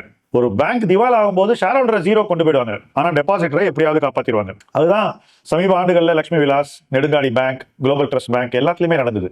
சோ பேங்க் திவால் ஆகக்கூடிய சூழ்நிலை வந்தா கூட டெபாசிட்டரை ஆர்பிஐயும் கவர்மெண்ட்டும் காப்பாத்திட்டாங்க. ஆனா அப்படிப்பட்ட ஒரு நிர்பந்தம் அவங்களுக்கு இருந்துச்சா அப்படின்னு கேட்டீங்கன்னா நிச்சயமா இல்ல. ஒரு குறிப்பிட்ட அளவு வரைக்கும் தான் டெபாசிட் ப்ரொடெக்ஷன் கொடுக்கணும் சட்டப்படி. ஆனா முழு டெபாசிட்டுக்கும் அரசு பாதுகாப்பு இது வரைக்கும் கொடுத்திருக்காங்க ரிசர்வ் வங்கியினுடைய மேலாண்மையில். சோ அதனால நம்ம டெபாசிட் ரிஸ்க் ஃப்ரீ கன்சர்வேட்டிவ்னு சொல்றது தவறு. கார்பரேட்ல அதே விஷயத்தை பண்ணாக்கா விளைவுகள் எப்படி வேணா போகலாம். ரியல் எஸ்டேட்டை பொறுத்த வரைக்கும் ரியல் எஸ்டேட் இந்தியாவில் இன்னைக்கு இருக்கக்கூடிய மிக அதிகமான ஸ்பெகுலேஷன் நடக்கக்கூடிய ஒரு சொத்து வகையாக தான் இருக்கு. அண்ட் ரியல் எஸ்டேட்ல இன்னைக்கு ஈஸியா லாஸ் பண்ண முடியுன்றதா உண்மை, அல்லது பணமே பண்ணாம கூட வெகு காலம் கடத்த முடியும்ன்றது ரெண்டாவது உண்மை. ஒரு சின்ன உதாரணம் சொல்றேன். நிறைய பேர் சபர்பன் லேண்ட் வாங்கியிருக்காங்க லாஸ்ட் 10 இயர்ஸ்ல. அதாவது புறநகர் பகுதிகளில் பிளாட், மனைகள் இதெல்லாம் வாங்கி 10 வருஷம் கழிச்சு பார்த்தாக்கா அவங்க ஆக்சுவலா பணமே பண்ணல. ஸோ ரியல் எஸ்டேட்ல இன்ஃபிளேஷனை கூட பீட் பண்ணாம அனுபவங்கள்லாம் நிறைய பேருக்கு இருக்கு. நிறைய பேர் லாஸ் கூட பண்ண முடியும். இன்றைய காலகட்டத்தில் வாங்கினாக்கா வருங்காலத்தில் நஷ்டம் கூட வர முடியும். நான் கண்கூடா பார்த்திருக்கேன். 1998ல ஒரு பீக் ரியல் எஸ்டேட், 2004ல பாட்டம். ரெண்டுத்துக்கும் நடுவில் டிஃபரன்ஸ் கிட்டத்தட்ட 30-40% பிரைஸ் டிஃபரன்ஸ் இருந்திருக்கு. ஸோ இதெல்லாம் நடக்காது அப்படின்னு நம்ம சொல்ல முடியாது. அந்த சொத்து வகையை நீங்க சரியான நேரத்தில் சரியான முறையில் வாங்கினாக்கா அப்பதான் அது ஒரு சேஃப் அசெட்டாக இருக்கும் என்பது என்னுடைய கணிப்பு. கோல்டுலயும் 2012ல டாலர் மதிப்பில் இருந்த கோல்டு பிரைஸ் அதுக்கு 5-6 வருஷம் கழிச்சு இல்ல. சோ அதே விலை வர்றதுக்கு கிட்டத்தட்ட 10 வருஷத்துக்கு மேல ஆச்சு, அதுக்கும் மேல ஆச்சு டாலர் அளவுல. இந்தியாவில் என்ன நடந்ததுனாக்கா ரூபாய் மதிப்பு இழந்ததுனால கோல்ட்ல நல்ல ரிட்டர்ன் வந்த மாதிரி நமக்கு தெரியுது. சோ ஆக்சுவலா நமக்கு ரிட்டர்ன் வந்தது கோல்டுனால இல்ல, டாலர் மதிப்பு கூடியதுனால நமக்கு ரிட்டர்ன் வந்திருக்கு. பட் முதலீட்டாளர்கள் தங்கத்தை பற்றி ஒரு பார்வையை உருவாக்கி கொள்ள இதை கன்வீனியன்ட்டா மறந்துடுறாங்க அல்லது கவனிக்க தவறுகிறார்கள். சரியான மதிப்புல வாங்கினா, சரியான நேரத்துல வாங்கினாதான் ஒரு அசெட் கன்சர்வேட்டிவ். அதே அசெட்டை வாங்கக்கூடாத மதிப்புல தவறான நேரத்துல வாங்கினா it is anything but conservative. ஈக்விட்டிக்கும் அதுதான் பொருந்தும். ஸோ எல்லா சொத்து வகைக்கும் ஒரு உரிய நேரத்தில் வாங்க வேண்டும் என்ற ஒரு அணுகுமுறை இருந்தால் தான் உங்க இன்வெஸ்டிங் கன்சர்வேட்டிவ். எந்த சொத்தையுமே தவறான நேரத்தில் வாங்கலாம்னு நீங்க நினைச்சீங்கன்னா உங்களுடைய இன்வெஸ்டிங் எந்த சொத்து வகையில் இருந்தாலும் அது கன்சர்வேட்டிவ் கிடையாது. இதுதான் என்னுடைய பார்வை. இப்போ கோல்டு பத்தி பேசணும். பர்டிகுலரா கோல்டு ரியல் எஸ்டேட் கவர் பண்ணும்போது இந்த கடந்த 2-3 வருஷமா பாத்தீங்கன்னா கோல்டோட ரன் அப் நம்ம பார்க்காத அளவுக்கு ஒரு ட்ரீம் ரன்னே சொல்லலாம். கண்ணா ஏறி மேல போயிருச்சு. ஜென்ரலாவே ஒரு பழக்கம் மக்கள் கிட்ட இருக்கும். இப்போ நியூஸ்ல டெய்லி தங்க விலை ஏறுதுன்னு சொன்னாங்கன்னா திடீர்னு ஏதோ ஒரு நாள் ஒரு கிராமுக்கு ஒரு 8 ரூபா 10 ரூபா குறைஞ்சாலே உடனே போய் நம்ம வாங்கிடலாம், இதுக்கப்புறம் அது விழத்துக்கு வாய்ப்பு இல்லைன்னு சொல்லிட்டு மக்கள் தேடி போய் வாங்குவாங்க. இந்த பாயிண்ட்ல தங்கத்தோட வேகமா வளருதுல இந்த வளர்ச்சிக்கான காரணங்களும் இல்ல இந்த மொமெண்டம் சஸ்டைன் ஆகுமா, இல்ல இதை நம்ம எப்படி பார்க்கணும், இங்க வாங்குறது சரிதானா வாங்கக்கூடாதான்ற ஒரு கண்ணோட்டம் இருக்கும்ல, அதை பத்தி உங்களோட கருத்து? இப்போ இருக்க ரன் அப்பும் ஜென்ரலாவே கோல்டோட சைக்கிள்ஸும் எப்படி இருக்கும்? கோல்டுக்கு யூஸ்வலா வெரி வெரி லாங் சைக்கிள்ஸ் இருக்கும். அதாவது ஒரு பாட்டம் டு டாப் பல வருஷங்கள் ஆகுது. ஆனா அந்த டாப்ல இருந்து இறங்குறது ரொம்ப ஈஸி. ஏதோ ஒரு மேக்ரோ ஈவெண்ட் நடந்தா இறங்கிடும். உதாரணத்துக்கு 2020 கூட நீங்க நினைவுபடுத்தி பாருங்க. கோவிட் வந்த புதுசுல கோல்டு பிரைஸ் தான் முதல்ல ஏறிச்சு மற்ற எல்லா சொத்து வகையும் இறக்கும் போது. ஆனா பிட்காயின் கிரிப்டோ கரன்சி ஏறின உடனே அது கோல்டுக்கு அகைன்ஸ்டா போயிடுச்சு. அங்கிருந்து கோல்டு இறங்கிச்சு. அதுக்கப்புறம் இப்ப மறுபடியும் கோல்டு உயர்வதற்கான முக்கிய காரணம் சென்ட்ரல் பேங்க்ஸ் கோல்டை வாங்குறதா. சோ சைனா, இந்தியா போன்ற பல நாடுகளுடைய ரிசர்வ் வங்கி போன்ற சென்ட்ரல் பேங்க்ஸ் கோல்டு தொடர்ந்து வாங்கிட்டு வராங்க. இதுக்கு முன்னாடி அவங்க டாலர் தான் அதிகமா வச்சிருந்த சொத்து வகையா இருந்து கொஞ்சம் டாலர்ல இருந்து ரிஸ்க குறைக்கணும்னு அவங்க கோல்டு வாங்க போகும்போது அந்த ஒரு டிமாண்டின் அடிப்படையில் தான் இப்ப கோல்டு விலை ஏறி இருக்கு. தொடர்ந்து டாலர்ல இருந்து கோல்டுக்கு பணம் போவதா தான் நான் நினைக்கிறேன். சோ இதனாலதான் இப்ப கோல்டு மறுபடியும் ஒரு கிராக்கி ஏற்பட்டு இவ்வளவு பெரிய வளர்ச்சியை கண்டிருக்கு. ஒருவேளை இன்னைக்கு இருக்கக்கூடிய ஜியோ பொலிட்டிக்கல் டென்ஷன்ஸ் குறைஞ்சு போச்சுன்னா அது திடீர்னு கோல்டு விலையில ஒரு இறக்கத்தை கூட ஏற்படுத்தலாம். சோ கண்மூடித்தனமாக கோல்டை வாங்குறதுங்கிறது என்னை பொறுத்த வரைக்கும் நல்லதல்ல, சரியும் அல்ல. அதுவும் விலை இவ்வளவு ஏறினதுக்கு அப்புறம் விரட்டி வாங்குறதுல நம்ம கொஞ்சம் கவனம் காட்ட வேண்டும், நிதானம் காட்ட வேண்டும், அவசரப்படக்கூடாதுன்னு தான் நான் நினைக்கிறேன். இங்க மேக்ரோ ஈவெண்ட்ஸ்னாலயோ இல்ல ஜியோ பொலிட்டிக்கல் டென்ஷனாலயோ கோல்டு ஏறும்ன்றது ஒரு ஜெனரல் நாலேஜா இருந்தாலும் இப்போ இருக்க சூழ்நிலையில அதுவும் ட்ரம்ப் ஆட்சிக்கு வந்ததுக்கு அப்புறம் பல வித்தியாசமான ஈவெண்ட்ஸ் நடந்துட்டு இருக்கு. ஒண்ணு இருக்க உலக நாடுகளுக்கு டாரிஃப் போடுறேன்னு சொல்றாரு. இன்னொரு பக்கம் சைனா, ரஷ்யா, இந்தியா எல்லாம் சேர்ந்து ஒரு கூட்டணி மாதிரியோ இல்ல ஒரு டாக்ஸ் மாதிரியோ ரீசென்ட் டைம்ஸ்ல நடந்துட்டு இருக்கு. டாலரோட மதிப்போ இல்ல டாலரோட கிராக்கியோ உலக அளவுல குறையுதுன்றதுக்கான ஒரு சயின்ஸ் தெரியற மாதிரி இருக்கு. இது உண்மையாவே நடக்கிறதுக்கு வாய்ப்பு இருக்கா? ஏன்னா டாலர் தான் ஏபெக்ஸ் கரன்சி. அது நடந்ததுன்னா உலக அளவுல எக்கனாமிக் லெவல்ல ரொம்ப பெரிய இம்பாக்ட் இருக்கும். அந்த டைரக்ஷன்ல மேக்ரோ ஈவெண்ட்ஸ் போயிட்டு இருக்கா, இல்ல அது நடக்கிறதுக்கான வாய்ப்பு இருக்கா, இல்ல இந்த குளோபல் டென்ஷன்ஸ் குறையறதுக்கும் வாய்ப்புகள் இருக்கா, இல்ல இந்த சைனா இந்தியா உறவோ இல்ல சைனா ரஷ்யா இந்தியா உறவோ பத்தியோ உங்களோட பார்வை என்ன? இப்போ இருக்க மேக்ரோ ஈவெண்ட் இந்த ஈவெண்ட்டுக்கு மட்டும் நம்ம சுருக்கிக்காம ஜெனரலாவே நடக்கக்கூடிய ஜியோ பொலிட்டிக்கல் டென்ஷன்ஸை நம்ம ஏன் ஃபாலோ பண்ணணும்ன்றதையும் பத்தி ஒரு சின்ன பிரீஃப் கொடுத்தீங்கன்னா நல்லா இருக்கும். இல்ல ஜியோ பொலிட்டிக்கல் டென்ஷன்ஸ் எப்படி பிளே அவுட் ஆகும்னு ப்ரெடிக்ட் பண்ணது ரொம்ப ரொம்ப கஷ்டம். ஃபர்ஸ்ட் என்ன பொறுத்த வரைக்கும் 3 மாசம் வரைக்கும் யாராவது சைனாவும் இந்தியாவும் கை குலுக்குவாங்கன்னு எதிர்பார்த்தாங்களா அப்படின்னா இல்ல, யாருமே ப்ரெடிக்ட் பண்ணல. சோ இன்னைக்கு சைனாவும் இந்தியாவும் கைகுலுக்கி பேசிக்கிட்டு இருக்காங்க.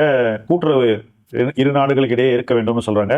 இரு நாடுகளும் சேர்ந்தாக்கா கிட்டத்தட்ட 2.8 பில்லியன் பீப்புள் அவர்களுடைய பொருளாதார எதிர்காலம் பயன்பெறும் அப்படின்ற ஒரு ஸ்டேட்மெண்ட் விடுறாங்க. இதெல்லாம் எல்லாருக்கும் தெரிஞ்சது தானே.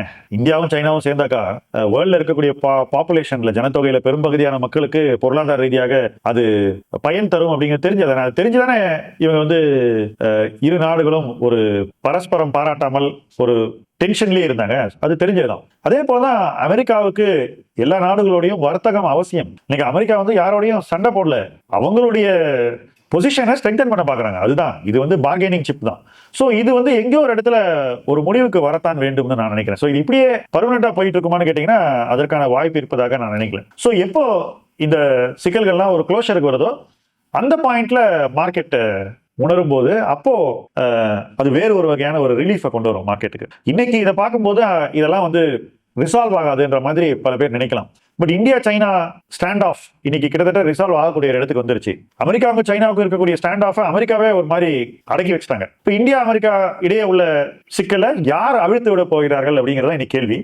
இந்திய அரசு எடுத்திருக்கக்கூடிய முடிவை பார்த்தாக்கா அமெரிக்காவே செய்யட்டும் அப்படின்ற மாதிரி ஒரு நிலைப்பாடை அவங்க எடுத்திருக்காங்க. இப்போ அமெரிக்க அரசு என்ன நிலைப்பாடை எடுக்க போகிறது, எவ்வளவு நாளைக்கு இதே போல இருக்க போறாங்கன்றத பொறுத்து தான் பார்க்கணும். சோ இதுல நம்ம வந்து ஹரீட் ஜட்ஜ்மெண்ட்ஸா நம்மளுடைய முதலீட்டுக்குள்ள கொண்டு வர்றது அவ்வளவு நல்லது இல்லைன்னு நான் நினைக்கிறேன். என்ன பொறுத்த வரைக்கும் கொஞ்ச நாள் கடந்து இதே விஷயத்தை பார்க்கும்போது நம்ம ரொம்ப ஓவர் ரியாக்ட் பண்ணிட்டோமோன்னு தோணக்கூடும்னு நான் நினைக்கிறேன். இப்போ இந்த ஈவெண்ட் மட்டும் இல்லாம ஜெனரலாவே ஒரு மேக்ரோ எக்கனாமிக் ஈவெண்ட் நடக்குதுனாலே மார்க்கெட் உடனே சர்ஃபேஸ் லெவல் இன்ஃபர்மேஷன் வச்சு ரியாக்ட் பண்ண ஆரம்பிக்கும். இப்போ உதாரணத்துக்கு டாரிஃப்ன்ற வார்த்தையை கேட்டாலே எதெல்லாம் எக்ஸ்போர்ட் பண்ணுதோ அந்த கம்பெனி அழிவாகும், எதெல்லாம் வந்து எக்ஸ்போர்ட் பண்ணலையோ அந்த கம்பெனிஸ் மட்டும் தான் தப்பிக்கும்னு சொல்லிட்டு அதை பேஸ்டா நிறைய பேர் ட்ரேட் எடுக்கிறதுக்கு வாய்ப்பு இருக்கு. இந்த மாதிரி உடனடியா ஒரு மேக்ரோ எக்கனாமிக் ஈவெண்ட் நடக்குது, அதுக்கு நான் ரியாக்ட் பண்ணணும்னு சொல்லிட்டு ஒரு இன்வெஸ்டர் ரியாக்ட் பண்ணணுமா, இல்ல அதை எப்படி ஜெனரலாவே பார்க்கணும்? உங்களோட பார்வை என்ன? நீங்க எப்படி அதை அப்ரோச் பண்ணுவீங்க?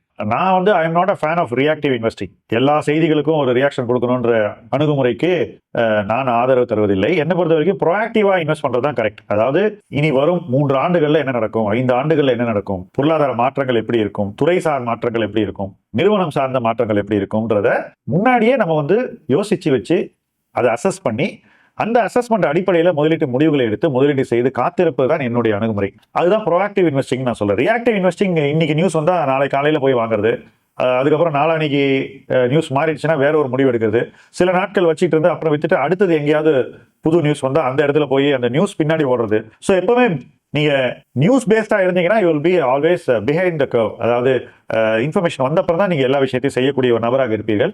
நீங்க வந்து அஹெட் ஆஃப் த கர்வ் இருக்கணும்னா நீங்க அசம்ஷன் பேசிஸ்ல முதலீட்டு முடிவுகள் எடுத்து அதுக்கப்புறம் அந்த அசம்ஷன் நிறைவேறும் வரை காத்திருக்கக்கூடிய ஒரு பொறுமைசாலியாக இருக்க வேண்டும். அதுதான் better approach to equity investing நான் நினைக்கிறேன். அந்த மாதிரி அசம்ஷன் பேஸ்ல எடுக்கிறதோ இல்ல ஒரு முன்னாடியே நான் ப்ரெடிக்ட் பண்ணல, அதாவது வருங்காலத்துல இதான் நடக்க போகுதுன்னு ஒரு அனாலிசிஸ்ல ஒரு முடிவு எடுக்கிறேன்னு வச்சுக்கோங்க.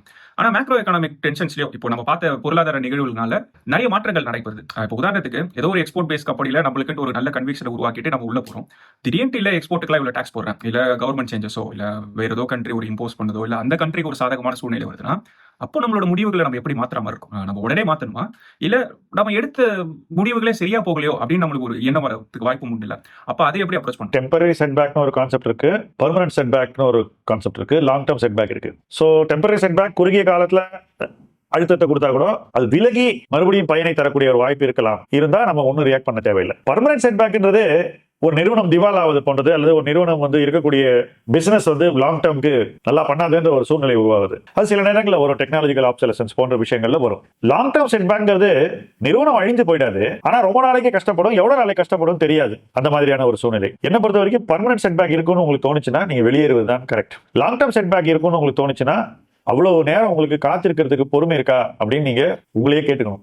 அந்த பொறுமை இருந்தா மட்டும் தான் நீங்க காத்திருக்கணும், இல்லைன்னா நீங்க வெயிட் பண்ணக்கூடாது. சோ டெம்பரரி செட்பேக் இருக்கக்கூடிய இடத்துல டெம்பரரி செட்பேக் எப்போ விலகும், எப்படி விலகும், என்ன மாதிரி சூழ்நிலையில் விலகும் நீங்க முன்கூட்டியே சிந்தித்து வைத்துக்கொண்டு அந்த சூழல் நெருங்கும் போதும் அந்த சூழல் மாறும் போதும் உங்களுடைய முடிவுகளை முதலீட்டு முடிவுகளாக உருவாக செய்து பணத்தை நீங்க டிப்ளாய் பண்ணணும். அது கொஞ்சம் முன்னாடி பண்ணீங்கன்னா நீங்க கான்ட்ரேட் இன்வெஸ்டர். நெருக்க வெயிட் பண்ணீங்கன்னா நீங்க வந்து மொமெண்டம் இன்வெஸ்டர். ஏன்னா அந்த விஷயம் நடந்த உடனே நீங்க பண்ணணுன்ற ஒரு மனநிலை உளவியல் உள்ளவராக இருப்பீர்கள். சோ நீங்க என்ன மாதிரி இன்வெஸ்டர்ங்கிறத புரிஞ்சு வச்சுக்கிட்டீங்கன்னா அதன் அடிப்படையில நீங்க உங்களுக்கு எது சரி என்று முடிவு செய்து அந்த முடிவுகளின்படி உங்களுடைய முதலீடுகளை வழிநடத்தலாம். இப்போ ஒரு உதாரணத்தோடய கேட்கிறேன். மார்க்கெட்ல லீடரா இருக்க ஒரு கம்பெனி, அதாவது அந்த செக்டர்லயே அதான் மார்க்கெட் லீடர். ஆனா காம்படிட்டிவ் ஃபோர்ஸஸ் அதிகமாயிட்டே வருதுன்னு வச்சுக்கோங்க. ஒரு 4-5 வருஷமாவே நிறைய புது என்ட்ரன்ஸ் வராங்க. ஆனா அவங்க எல்லாமே மத்த துறைகள்ல பெரிய ஆட்கள், அவங்க பெரிய பணத்தையும் டெப்ளாய் பண்ணிட்டு வராங்க. இந்த மாதிரியான ஒரு சூழ்நிலை இருக்கு. இது ஒரு லார்ஜர் கம்பெனி, நல்ல குவாலிட்டி எல்லாமே நமக்கு தெரியுது. ஆனா இப்போ பாருங்க போட்டி சூழல்னால இந்த கம்பெனி எங்க போகனே தெரியாது. நான் இதை பார்த்துட்டு இருக்கேன், இதை நான் வாங்கணும்னு யோசிச்சுட்டு இருக்கேன், வச்சுட்டு இருக்கேன் போர்ட்ஃபோலியோல நிலையில இப்போ அதை எப்படி அப்ரோச் பண்ற மாதிரி இருக்கும்? அதாவது எந்த மாற்றமும் நடக்கல, கம்பெனில எந்த மாற்றமும் நடக்கல, ஆனா சுத்தி இருக்க அதாவது ஒரு சூழ்நிலை மாறுது. அந்த கம்பெனிக்கான காம்படிட்டிவ் அட்வான்டேஜ் போகுமோ அப்படின்ற ஒரு டவுட் வருதுன்றப்போ மக்கள் அதை எப்படி ரியாக்ட் பண்ணணும், மக்கள் அதை எப்படி பார்க்கணும்? இல்ல என்னை பொறுத்த வரைக்கும் மக்கள் அந்த மாதிரி ஒரு சுச்சுவேஷன் வரும்போது ஃபர்ஸ்ட் டெம்பரரி செட் பேக் நினைப்பாங்க, அது சீக்கிரம் விலகிடும்னு எதிர்பார்ப்பாங்க, அப்படியே வெயிட் பண்ணுவாங்க. அதுக்கப்புறம் இல்ல அது சீக்கிரம் விலகாது அப்படின்றத புரிஞ்சுக்கிட்ட உடனே லாங் டேர்ம் செட் பேக்கா இருக்குமான்னு யோசிக்க ஆரம்பிப்பாங்க. சில நேரங்கள்ல இவங்க எதிர்பார்த்தோட அந்த செட் பேக் விலகுவதற்கு ரொம்ப நாள் ஆகும். அப்படி இவங்க எதிர்பார்த்ததோட அதிக நேரம் வெயிட் பண்ண வேண்டிய தேவை இருக்கும்போது அவங்க என்ன நினைப்பாங்க, ஒருவேளை இதை நம்ம விட்டு வெளியே போயிட்டா நமக்கு பெட்டரோ அப்படின்னு நினைப்பாங்க. அப்போ அவங்களுடைய போர்ட்போலியோல அந்த நேரத்துல வெளியேறினாங்கன்னா அது பர்மனன்ட் செட்பேக்காக ஆகிவிடும். அந்த இடத்துல அவங்களுக்கு எதிர்பார்த்த ரிட்டர்ன் கிடைக்காது. சோ செட்பேக்ஸை எப்படி ஃபேஸ் பண்றது அப்படின்னு யோசிக்கிறத விட செட்பேக்ஸை எப்படி தவிர்ப்பது என்பதுதான் ஒரு முதலீட்டாளன் முதலில் சிந்திக்க வேண்டிய விஷயம். அதுதான் ப்ரையாரிட்டியா இருக்கணும்னு நினைக்கிறேன். ஓகே, அதாவது அந்த பிரச்சனைக்குள்ள மாற்றத்துக்கு முன்னாடி அதுல இருந்து வெளியில போயிட்டு அந்த பிரச்சனை முடிய போது இல்ல சரியாயிருச்சு தெரியும் போது திரும்ப என்ட்ரி கொடுக்கிறது ஒரு நல்ல இன்வெஸ்டருக்கான அப்ரோச்னு சொல்றீங்க. இப்போ இந்த பாயிண்ட்ல கான்ட்ரேரியன் இன்வெஸ்டிங் பத்தி நம்ம பேசுறதுனால ரீசெண்ட் டைம்ஸ் எடுத்துப்போம். கடந்த 1-2 வருஷமாவோ இல்ல கடந்த ஒரு 6 மாசமாவோ இல்ல 1 வருஷமாவோ எடுத்துக்கோங்க. நிறைய மக்கள் தவறா சேஸ் பண்ணக்கூடிய செக்டார்ஸோ இல்ல தவறா சேஸ் பண்ணக்கூடிய தீம்ஸோ, ஏன்னா அங்கதான் அதிகமான ரிட்டர்ன்ஸ் ஒரு 3 வருஷத்துக்கு முன்னாடியோ 2 வருஷத்துக்கு முன்னாடியோ வந்திருக்கும். அதனால சூஸ் பண்றதுக்கோ இல்ல சேஸ் பண்றதுக்கோ வாய்ப்புகள் இருக்கு. அந்த மாதிரியான சூழ்நிலை, அந்த மாதிரியான செக்டார் இல்ல தீம் இப்போ என்னவா இருக்கு, அதே மாதிரி மக்களோட பார்வை இல்லப்பா இதெல்லாம் நான் பார்க்கவே விரும்பல அப்படின்னு சொல்லிட்டு சில விஷயங்கள் வச்சிருப்பாங்க. நான் இது இப்போ எனக்கு கவனிக்க வேண்டான்ற மாதிரியோ இல்ல அவங்க கண்ணிலே அது பட்டிருக்கு. அந்த மாதிரியான சூழ்நிலை நீங்க எப்படியா இருந்தாலும் மார்க்கெட் சைக்கிள்ஸ்ல அது உங்களுக்கு கிளியரா தெரியும், இதுதான் நடந்துட்டு இருக்கு, இங்க தான் போய் விழறாங்கன்னு சொல்லிட்டு இருக்கும்ல. இப்போ இருக்க சூழ்நிலைக்கு என்ன மாதிரியான தீம்ஸை மக்கள் திறத்துறாங்க, இல்ல மக்கள் அதை அவாய்ட் பண்ணணும், இல்ல மக்கள் அவாய்ட் பண்ண வேண்டியது என்ன பொறுத்த வரைக்கும் டிஃபென்ஸ், China Plus 1 எல்லாம் வந்து இப்போதைக்கு கேர்ஃபுல்லா இருக்க வேண்டிய தீம்ஸ். ரொம்பவே மிகைப்படுத்தப்பட்ட நிறுவன மதிப்பு இருக்கக்கூடிய செக்டர்ஸ் இதெல்லாம். ஸோ இங்கெல்லாம் கொஞ்சம் கேர்ஃபுல்லா இருக்கணும். கெமிக்கல்ஸ், பார்மசூட்டிகல்ஸ் இதெல்லாம் கேர்ஃபுல்லா இருக்கணும்னு நினைக்கிறேன். எங்க வந்து வேல்யூவேஷன் இன்னைக்கு அதிகமா இல்ல அப்படின்னு என்ன கேட்டீங்கன்னா, என்ன பொறுத்த வரைக்கும் லாஜிஸ்டிக்ஸ்ல வேல்யூவேஷன் அந்த அதிகமா இருக்கிற மாதிரி எனக்கு தெரியல. இந்தியா வந்து லாஜிஸ்டிக்ஸ்ல பெரும் வளர்ச்சியை காணக்கூடிய ஒரு நாடாக நான் பாக்குறேன். So logistics may be very interesting. அதே போல கன்சம்ஷன்ல சில பாக்கெட்ஸ்ல வேல்யூவேஷன் அட்ராக்டிவா இருக்கு. அதே போல ஃபைனான்சியல்ஸ்ல சில பாக்கெட்ஸ்ல வேல்யூவேஷன் அட்ராக்டிவா இருக்கு. ஸோ ரொம்ப செலக்டிவா இருக்க வேண்டிய ஒரு காலச்சூழல் தான் இது. கண்மூடித்தனமாக எல்லாத்தையும் வாங்கலாம்னு நினைச்சீங்கன்னா அது தவறு. எல்லாரோட ஃபேவரட்ஸ் பாத்தீங்கன்னா ஸ்மால் கேப் மிட் கேப்ன்ற மாதிரி தான் சொல்லுவாங்க. இப்போ ரீட்டைல் இன்வெஸ்டர் கிட்ட போய் கேட்டீங்கன்னா நான் போட்டா ஸ்மால் கேப்ல தான் போடுவேன் இல்ல மிட் கேப்ல தான் போடுவேன்ட்டு ஒரு பார்வையோ இல்ல ஒரு அவங்கள்கிட்ட ஒரு பயாஸ் இருக்கும்னு சொல்லலாம். இந்த சூழ்நிலையில பர்டிகுலரா இந்த ஸ்மால் அண்ட் மிட் கேப்ஸை பல வருஷத்துக்கு நான் எப்படி ஹோல்ட் பண்ண போறேன், 20 வருஷத்துக்கு நான் ஹோல்ட் பண்ண போறேன்ற ஒரு ஸ்டோரியை சொல்லிட்டு மக்கள் அதை திறத்துறது சரிதானா, இல்ல அதை அப்படி பார்க்கவே கூடாது, இந்த ஸ்மால் அண்ட் மிட் கேப்புக்கு ஒரு அணுகுமுறை இருக்கு, அது என்ன அணுகுமுறைன்றத சொல்ல முடியும்?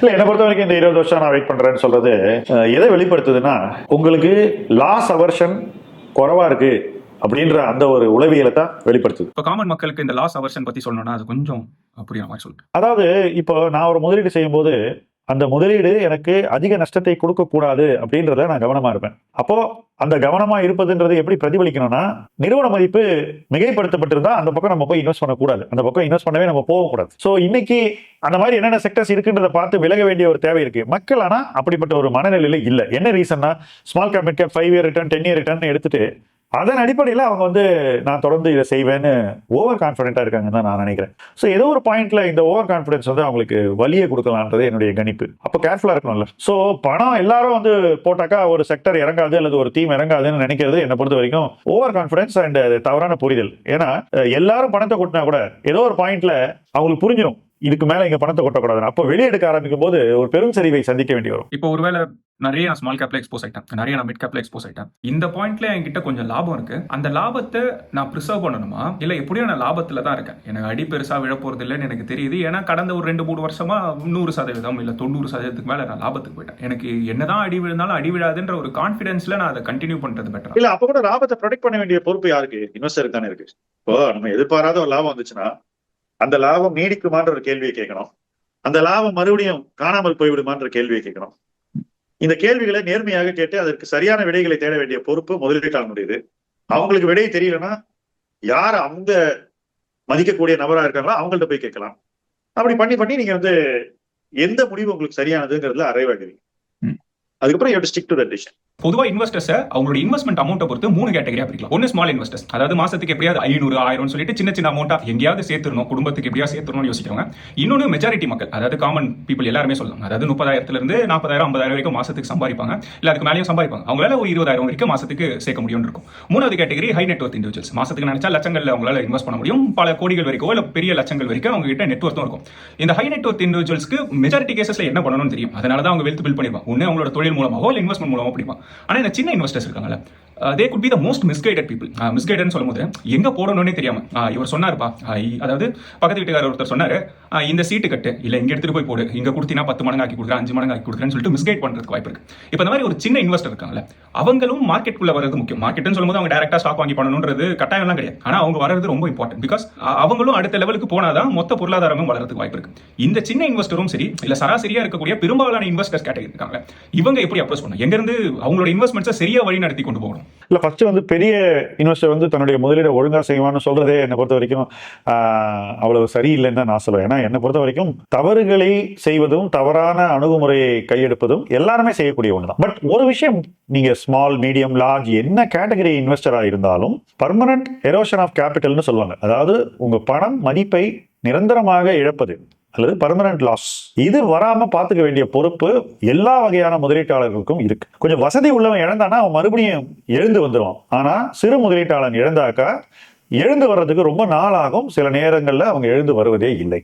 ஸோ அதனால இந்த லாஸ் அவர்ஷனும் பர்மனன்ட் லாஸ் ஆஃப் கேபிட்டலும் ஒருத்தருக்கு வந்து முக்கியமானவை. ஸோ இழக்கக்கூடாது அப்படின்ற ஒரு தீர்மானம் எவ்வளவு முக்கியம்னா பணம் சம்பாதிக்க வேண்டும் என்பதை விட இன்னும் முக்கியமானது. It is important to want to earn. அதாவது ஒரு புரிதலுக்கு சொல்லணும்னா, அதாவது அதிகமா ரிட்டர்ன்ஸ் எடுக்கணும்னு ஆசைப்படுறதை விட இருக்கிறத இழக்காம இருக்கிறது தான் ரொம்ப முக்கியம்னு சொல்ல வரீங்க. அதானே சார்?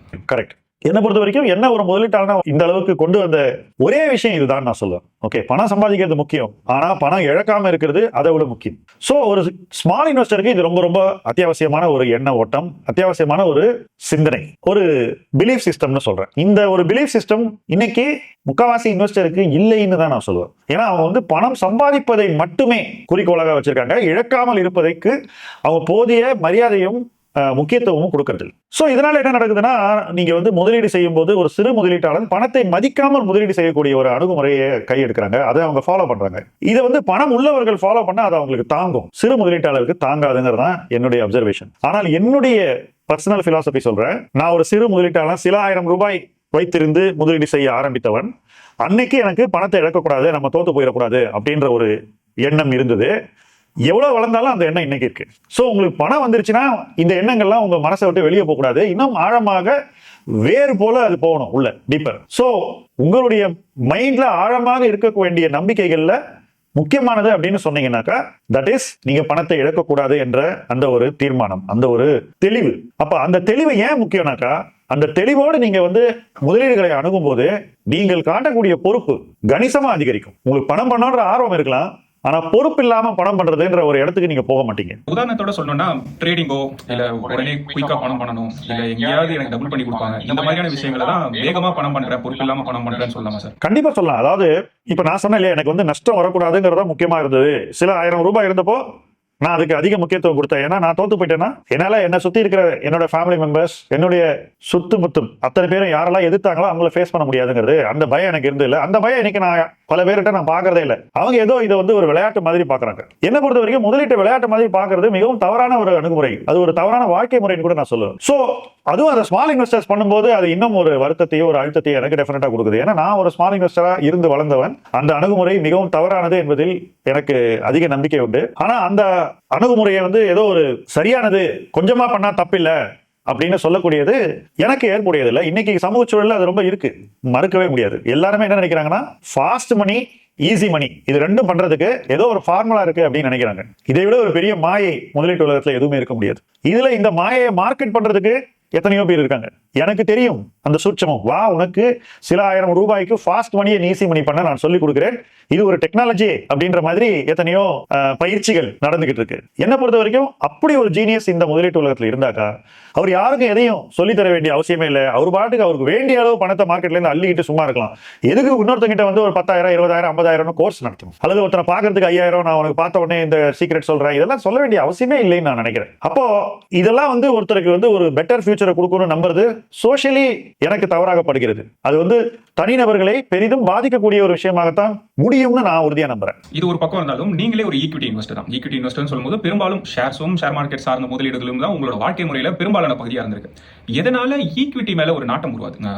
சரி, எவ்வளவு அசெட் கேட்டகரி இருக்கு, எல்லா அசெட் கேட்டகரியும் கரெக்டான நேரத்தில் வாங்கணும்ன்றது உங்களோட கருத்தியலா இருந்தாலும் ஈக்விட்டின்றதுக்கு ஒரு ஃபேவர் இருக்கும் இல்லையா? இதனால இந்த ஈக்விட்டி, அதாவது இந்தியால ஈக்விட்டி ஒர்க் ஆகும்பா அப்படின்ட்டு ஏதோ ஒரு கன்விக்ஷன் இருந்தா தான் நம்ம இதுக்குள்ளேயே பண்ண முடியும், இல்லைன்னா நம்மளால பண்ண முடியாது. அந்த மாதிரியான கன்விக்ஷன் உங்களுக்கு நம்பிக்கை என்ன? நிகழ்காலத்துல இந்தியா காட்டிக் கொண்டிருக்கும், காட்டப் போகிற பொருளாதார வளர்ச்சி உலகில் மற்ற இடங்களில் கிடைக்காது. அப்படிப்பட்ட ஒரு பொருளாதார சூழ்நிலையில நம்ம வாழ்ந்துட்டு இருக்கோம் இந்தியால. கடந்த ஒரு 30 வருஷமா இது நடந்துகிட்டு இருக்கு. இப்படிப்பட்ட ஒரு பொருளாதார சூழ்நிலையில நிறுவன வளர்ச்சி அப்படிங்கிறது உலகில் மற்ற இடங்களில் நடப்பதை விட இந்தியாவில் வேகமாக நடக்கும். நிறுவன வளர்ச்சி இவ்வளவு வேகமா வரும்போது நிறுவன லாப வளர்ச்சியும் ரொம்ப நாளைக்கு நல்லா இருக்கும்ன்றது என்னுடைய கணிப்பு. அதுதான் அனுபவமும். இன்னொரு 20 வருஷத்துக்கு கூட இந்தியாவில் நிறுவன லாப வளர்ச்சி சிறப்பாக இருக்க வாய்ப்பு இருக்கு நான் நம்புறேன். அப்ப அப்படிப்பட்ட ஒரு தெளிவான நம்பிக்கை நமக்கு மனசுல இருக்கும் போதும், நம்முடைய கடந்த கால அனுபவங்கள் அதற்கு நிறைய ஆதாரங்களை நமக்கு கொடுக்கும் போதும், அந்த சொத்து வகையின் மீது நமக்கு அதிக நம்பிக்கை இருப்பது இயல்பு தானே. இதுலதான் நம்ம 35 வருஷம் பார்த்துட்டோம். 35 வருஷத்துல எத்தனையோ பொருளாதார சிக்கல்கள் வந்தாலும் இந்திய பொருளாதாரமும் அதன் வளர்ச்சியும், அந்த வளர்ச்சி சார்ந்து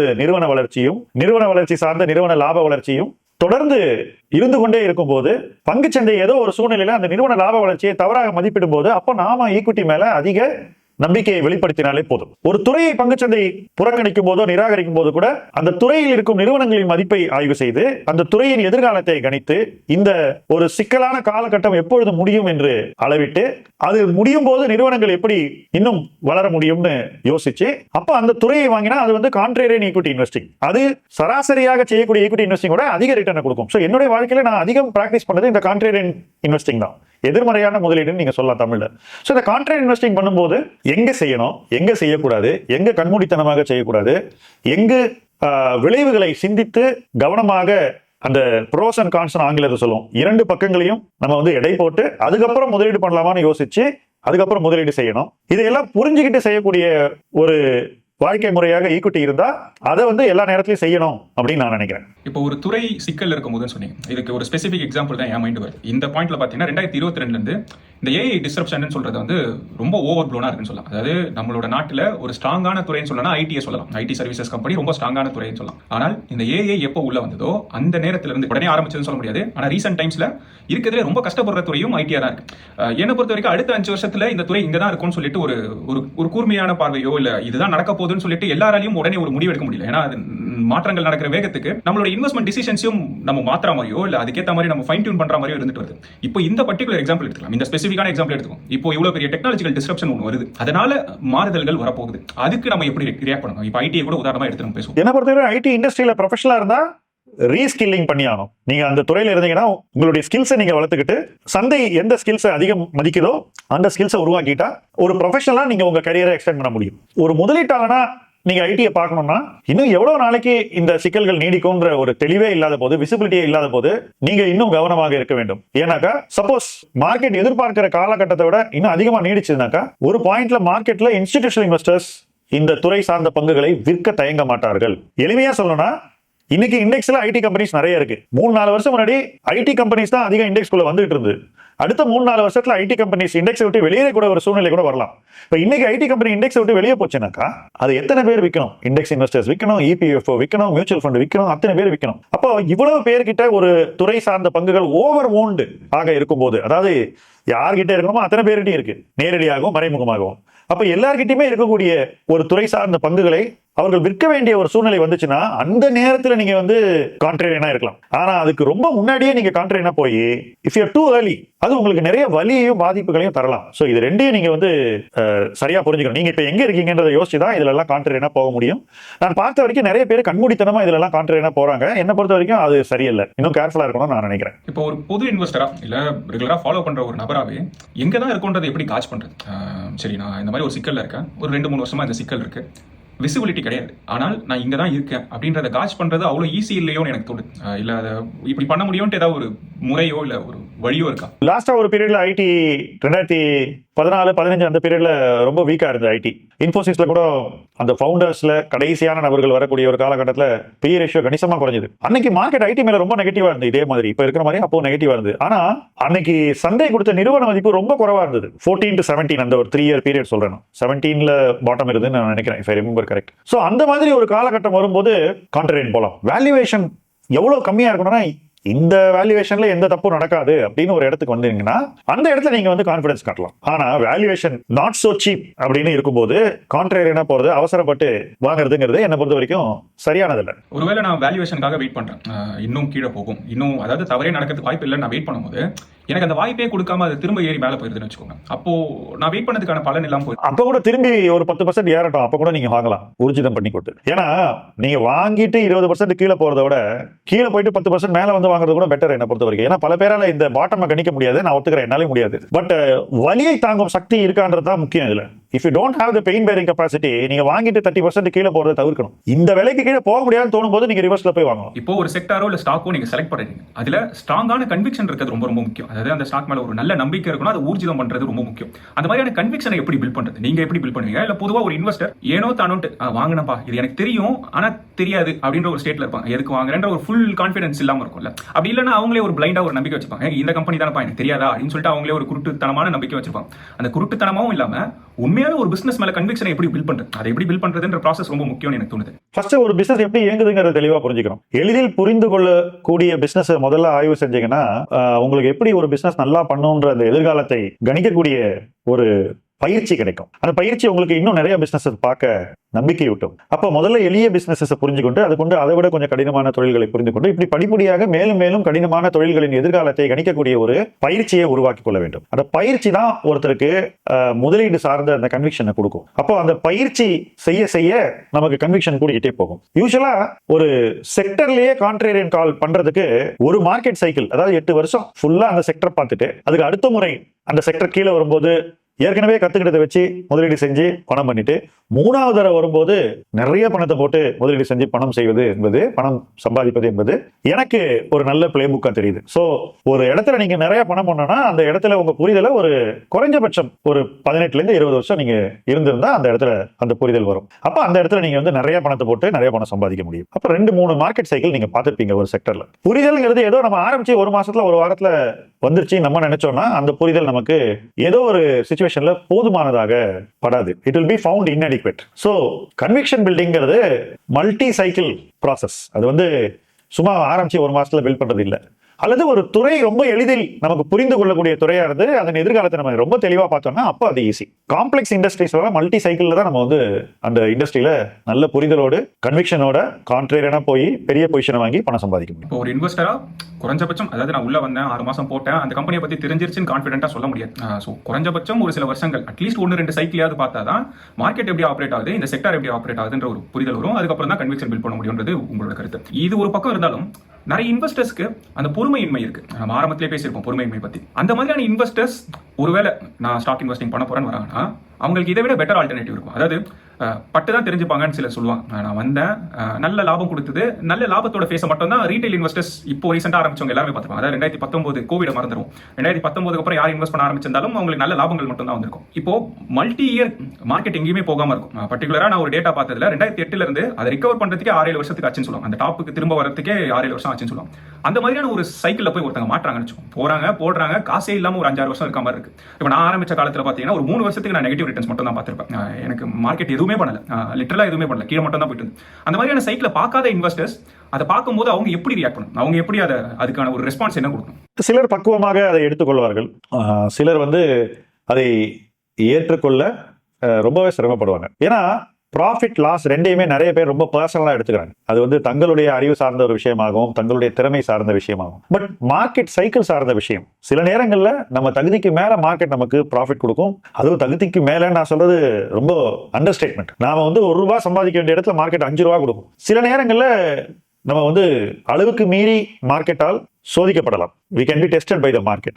இப்போ அந்த நேரத்தில் நமக்கு ஒரு நியாயமில்லாத ஒரு நஷ்டத்தை கூட மார்க்கெட் காட்டும். இது ரெண்டையும் நம்ம வந்து டீல் பண்ண வேண்டிய பொறுப்பு இருக்கு. நம்ம வந்து ரெண்டையும் சமமாக தான் எடுத்துக்கணும். ஸோ லாஸ் வரும்போது ரொம்ப தலையில கை வச்சுட்டு உட்காரக்கூடாது. ப்ராஃபிட் வரும்போது டெய்லி வீடியோ போடக்கூடாது, நான் வாங்கினேன் இது ஏறிச்சு, அல்லது ட்வீட் போடக்கூடாது, அல்லது இன்ஸ்டால போய் நான் எவ்வளவு சம்பாதிச்சேன்னு ஸ்கிரீன்ஷாட் போடக்கூடாது. ஸோ ரெண்டையும் நம்ம வந்து சமமாக பார்க்கக்கூடிய ஒரு மனநிலையை வளர்த்துக் கொள்ள வேண்டும். அப்போ நம்ம முதலீட்டில் எப்படி எக்ஸலன்ஸை பில்ட் பண்ணலாம், முதலீட்டில் எப்படி கவனத்தை முழுதும் செலுத்தலாம், தவறுகளை எப்படி தவிர்க்கலாம், சரியான முடிவுகளை எப்படி நிறைய நாளைக்கு நம்ம மெயின்டைன் பண்ணலாம், முடிவில் இருந்து வெளியேறாமல் தொடர்ந்து எப்படி நீடிக்கலாம், இதெல்லாம் நம்ம டெவலப் பண்ணுவோம். ஸோ சரியான மைண்ட் செட் இருந்தாக்கா லாஸை ஹேண்டில் பண்ணலாம், ப்ராஃபிட்டையும் ஹேண்டில் பண்ணலாம். ரெண்டும் ஈக்குவலி இம்பார்ட்டன்ட். நீங்க வந்து லாஸ் வந்தாலோ அல்லது லாபம் வராமல் இருந்தாலோ என்ன பண்ணுவதுன்னு கேட்டீங்க இல்லையா, அதற்கான லேர்னிங் எங்க வருதுன்னா ப்ராஃபிட் நிறைய வரும்போது என்ன பண்றீங்கன்றதுல தான் இந்த லேர்னிங்கே வருதுன்னு நான் உறுதியா சொல்லுவேன். How you deal with profit teaches you how to deal with loss. Suppose நீங்க ப்ராஃபிட்டோட பொறுமையா பொறுப்பா நடந்துகிட்டா நீங்க அதே பொறுப்பு பொறுப்பையும் பொறுமையும் லாஸ் வரும்போதும் காட்டுவீங்க. அது உங்களுக்கு பெரிதும் உதவும். இந்தியன் ஐடி கம்பெனிஸ் பேசும்போது அதுக்கு ஆப்போசிட்டா யூஎஸ்ல இன்னொரு விஷயம் நடந்துட்டு இருக்கு. இருக்கிறதுலேயே பெரிய டெக் கம்பெனிஸ் எல்லாமே நல்ல ரன் அப் கொடுத்து அதிகமான ரிட்டர்ன்ஸ்ல இன்னும் மேல நோக்கி போயிட்டே இருக்கு. இது ரெண்டு விதமான வியூ இருக்கு இல்லையா? ஒன்னு ஒரு சைடு டெவலப் கண்ட்ரியான யூஎஸ்ல ஹைடெக்ல இருக்கக்கூடிய கம்பெனிஸ், உதாரணத்துக்கு பேர் சொல்லணும்னா மெட்டா, ஆப்பிள், கூகுள் எதையா சொல்லலாம்னு வச்சுக்கோங்களேன். எந்த பெரிய கம்பெனி எடுத்தீங்கனாலும் நல்ல ரன் அப்ல நல்லா போயிட்டு. இன்னொரு பக்கம் அதே மாதிரியான மேற்கத்திய நாடுகளுக்கு தேவையான சர்வீசஸ் கொடுக்கக்கூடிய இந்தியன் ஐடி செக்டர் ஸ்ட்ரகிள் பண்ணிட்டு இருக்கு. இப்போ இந்த மாதிரி ரெண்டு மாதிரியான வியூ இருக்குல்ல, ரெண்டு எக்ஸ்ட்ரீம் வியூஸ் இருக்கு. இப்போ இந்த நேரத்துல இங்க ஏறுது, அது ஸ்பில் ஓவரா இங்க தான் வரும்னு எடுத்துக்கலாமா, இல்ல இங்க ஏறினதே இரேஷனலான ஒரு விஷயம், இது அடி வாங்குன்ற மாதிரி எடுத்துக்கலாமா, இல்ல இந்த மாதிரியான சூழ்நிலைகளை எப்படி அப்ரோச் பண்ணுவோம்? இல்ல, என்ன பொறுத்த வரைக்கும் கூகுள் அமெரிக்காவில் உள்ள டெக் கம்பெனிஸ்க்கும் இந்தியன் கம்பெனிஸ்க்கும் கம்பேரிசனே கிடையாது. நாம செய்யக்கூடியது வெறும் சேவைகள் தான். இந்தியாவில் இருக்கக்கூடிய பெருவாரியான டெக் கம்பெனிஸ் லிஸ்டட் ஸ்பேஸ்ல வெறும் சேவைகள் தான் கொடுக்குறோம். அந்த சேவைகளையும் அந்த நாட்டில் யாராவது கொடுத்தாக்கா அவங்க கொடுக்கறத விட இங்க மலிவா கொடுக்க முடியுன்றதுக்காக தான் இங்க வர்றாங்க. சோ நாம செய்யக்கூடிய எதுவுமே பெரிய ஹை எண்ட் அப்படின்னு நான் சொல்ல மாட்டேன். நாம அடிப்படையில காஸ்ட் வாரியர்ஸ், குறைந்த காஸ்ட்ல அந்த சேவையை கொடுக்கறதுனால நமக்கு வாடிக்கையாளர்கள் பெருகி நம்மளுடைய வர்த்தகம் வணிகம் பெருகுகிறது. சோ இது இந்தியன் கான்டெக்ட். பட் அமெரிக்காவில் அப்படி இல்லை. அவங்க ஒரு லீடர்ஷிப் பொசிஷனை எப்படி உருவாக்கணுங்கிறதுல தெளிவா இருக்காங்க. ஒரு கான்செப்டை எப்படி அவங்க உருவாக்கி அதை எப்படி ஸ்கேல் பண்ணணும், உலகம் பூரா எப்படி கொண்டு போகணும்ன்றதுல தெளிவா இருக்காங்க. அந்த மாதிரியான ஒரு அணுகுமுறையை தான் அவங்க எடுத்திருக்காங்க. அதனாலதான் அந்த கம்பெனிஸை நம்ம இந்த மாதிரி கொண்டாடணும். எஸ், அவங்களுடைய நிறுவன மதிப்பு கொஞ்சம் மிகைப்படுத்தப்பட்டு இருக்கலாம், அப்பப்போது அது நடக்கக்கூடியதான். பட் அதனால அந்த கம்பெனிஸை வித்துட்டு இந்த கம்பெனிஸை வாங்கணும்னு சொல்றதெல்லாம் என்னை பொறுத்த வரைக்கும் லாஜிக்கல் இல்லை. மேபி அந்த கம்பெனிஸ் ஒரு 10-20% ஓவர் வேல்யூடா இருக்கலாம். பட் அதனால இங்க வாங்கணும்னு ஜஸ்டிபிகேஷன் சொல்றது என்னை பொறுத்த வரைக்கும் தவறான அணுகுமுறை. அது கரெக்ட் இல்லை. அப்படி யோசிக்கும் போது ஒரு இன்வெஸ்டரா எனக்கு குளோபல் எக்ஸ்போஷரா இருக்கிறது கட்டாயமா. இப்போ உதாரணத்துக்கு சைனாவே எடுத்துக்கும். பல வருஷமா அங்க இருக்கக்கூடிய நல்ல நல்ல ப்ளூ சிப் கம்பெனிஸும் ரொம்ப ரொம்ப குறைவான மலிவு விலையில கிடைக்கிறதுக்கான வாய்ப்பு வந்து. ஆனா சைனீஸோட ரெகுலேஷன்ஸோ இல்ல கவர்மெண்ட்ஸையோ நம்ப முடியுன்ற ஒரு சூழ்நிலை இல்லாததாலையோ, அங்க டிரான்ஸ்பரன்சி இருக்குன்ற ஒரு சந்தேகம் இருக்கிறதாலையோ நிறைய இன்வெஸ்டர்ஸோட பார்வை அங்க போகல. அதே மாதிரி யூஎஸ் எடுத்தீங்கன்னா இப்போ நம்ம பேசின மாதிரி லீடர்ஷிப்பே அங்கதான், டெக் லீடர்ஷிப் ஸ்பேஸே அங்கதான், ரைட்? அப்போ ஒரு இன்வெஸ்டரா எப்போ இந்த முடிவு எடுக்கணும்? நான் குளோபல் எக்ஸ்போஷர் வச்சிருக்க கூடாதுன்ற முடிவு எப்போ எடுக்கணும்? எடுக்கிறது நல்லது தானே? இல்ல, என்ன பொறுத்த வரைக்கும் குளோபல் எக்ஸ்போஷர் அவசியம். இப்போ நான் குளோபல் எக்ஸ்போஷர் பில் பண்ணிட்டு தான் இருக்கேன். நான் ஒவ்வொரு ஆண்டும் எல்ஆர்எஸ்ல என்ன ஃபுல் லிமிட் இருக்கோ அந்த லிமிட்டை யூஸ் பண்றேன். நான் கோவிடுக்கு அப்புறம் குளோபல் இன்வெஸ்டிங்ல அதிக ஆர்வம் காட்டுறோம். அதே போல சைனாலையும் நாங்க அப்பப்போ இன்வெஸ்ட் பண்றோம். We make money. அப்படியெல்லாம் பெரிய ஐடியாலஜி எல்லாம் கிடையாது. எங்க நல்ல பொருளாதார வாய்ப்புகள், எங்க நல்ல நிறுவனங்கள் இருக்கோ, போதுமான அளவு கார்ப்பரேட் கவர்னன்ஸ் இருந்தாங்க அங்க இன்வெஸ்ட் பண்ணுவோம். ஒரு காமன் இன்வெஸ்டரா அதை எப்படி அப்ரோச் பண்ணணும்? இப்போ அதுல இன்னைக்கு கொஞ்சம் சிக்கல் இருக்கு. அதாவது இன்னைக்கு கவர்மெண்ட் ஓவர்சீஸ்ல இருக்கக்கூடிய மியூச்சுவல் ஃபண்ட்ல இன்வெஸ்ட் பண்ண அலோவ் பண்ண மாட்டேங்கிறாங்க. That is mutual funds investing அப்ராட்ல இன்வெஸ்ட் பண்ண இப்போ அலோவ் பண்ண மாட்டேங்கிறாங்க. பட் ஒரு வருஷம் முன்னாடி வரைக்கும் அதெல்லாம் அலோவ் பண்ணப்பட்டு இருந்தது. நாங்களும் நிறைய இன்வெஸ்ட் பண்ணியிருந்தோம், இன்வெஸ்டர்ஸையும் இன்வெஸ்ட் பண்ண சொல்லியிருந்தோம். ஸோ என்ன பொறுத்த வரைக்கும் எப்போ அது அலோவ் பண்றாங்களோ அந்த நேரத்துல மறுபடியும் இன்வெஸ்ட் பண்ண ஆரம்பிக்கலாம்னு நினைக்கிறேன். அது ஒரு குறுகிய காலகட்டம் தான். எப்படியுமே இன்னைக்கு யூஎஸ் மார்க்கெட் வேல்யூஷன் ரொம்பவே உயர்ந்திருக்கு, ரொம்ப அதிகமா இருக்குன்றதான பர்செப்ஷன். அது இறங்கும் போது கவர்மெண்ட் இங்க அலோவ் பண்ணுவாங்க, ஆர்பிஐ அலோவ் பண்ணுவாங்க. அலோவ் பண்ணும்போது இன்வெஸ்ட் பண்ணலாம். ஸோ இன்னைக்கு இன்வெஸ்ட் பண்ணாம இருக்கிறது ஒரு டிஸ்அட்வான்டேஜ் இல்லை, பட் அலோவ் பண்ணும்போது பண்ணலாம். இப்போ நீங்க மியூச்சுவல் ஃபண்ட்ஸ் பேசினதுனால எனக்கு ஒரு முக்கியமான கேள்வி வருது. இப்போ காமனான இன்வெஸ்டர்ஸ்க்கு எனக்கு மியூச்சுவல் ஃபண்ட்ஸ்லாம் கிக் இல்லப்பா, எனக்கு அங்கிருந்து எதுவுமே கிடைக்கிற மாதிரி தெரியல, நான் இண்டிவிஜுவல் ஸ்டாக்கு போறேன்னு சொல்றாங்க. இந்த கிக்குக்காக இன்வெஸ்ட் பண்றாங்கன்றதை எல்லாரும் ஒத்துக்கலாம் போறது கிடையாது. ஆனால் அங்க எனக்கு எதுவும் கிடைக்கல, அங்க நான் டிரைவர் சீட்ல இல்லைன்ற ஒரு உணர்வு இருக்கு. அதனாலேயே மியூச்சுவல் ஃபண்ட்ஸை வெறுக்கிற இல்ல மியூச்சுவல் ஃபண்ட்ஸை எதிர்க்கிற ஒரு ஜெனரலான ஒரு மனநிலைமை நிறைய பேர் இருக்கு. இதை பத்தி உங்க பார்வை என்ன? இன்வெஸ்டிங்ன்றதே ஒரு போரிங்கான பிசினஸ்.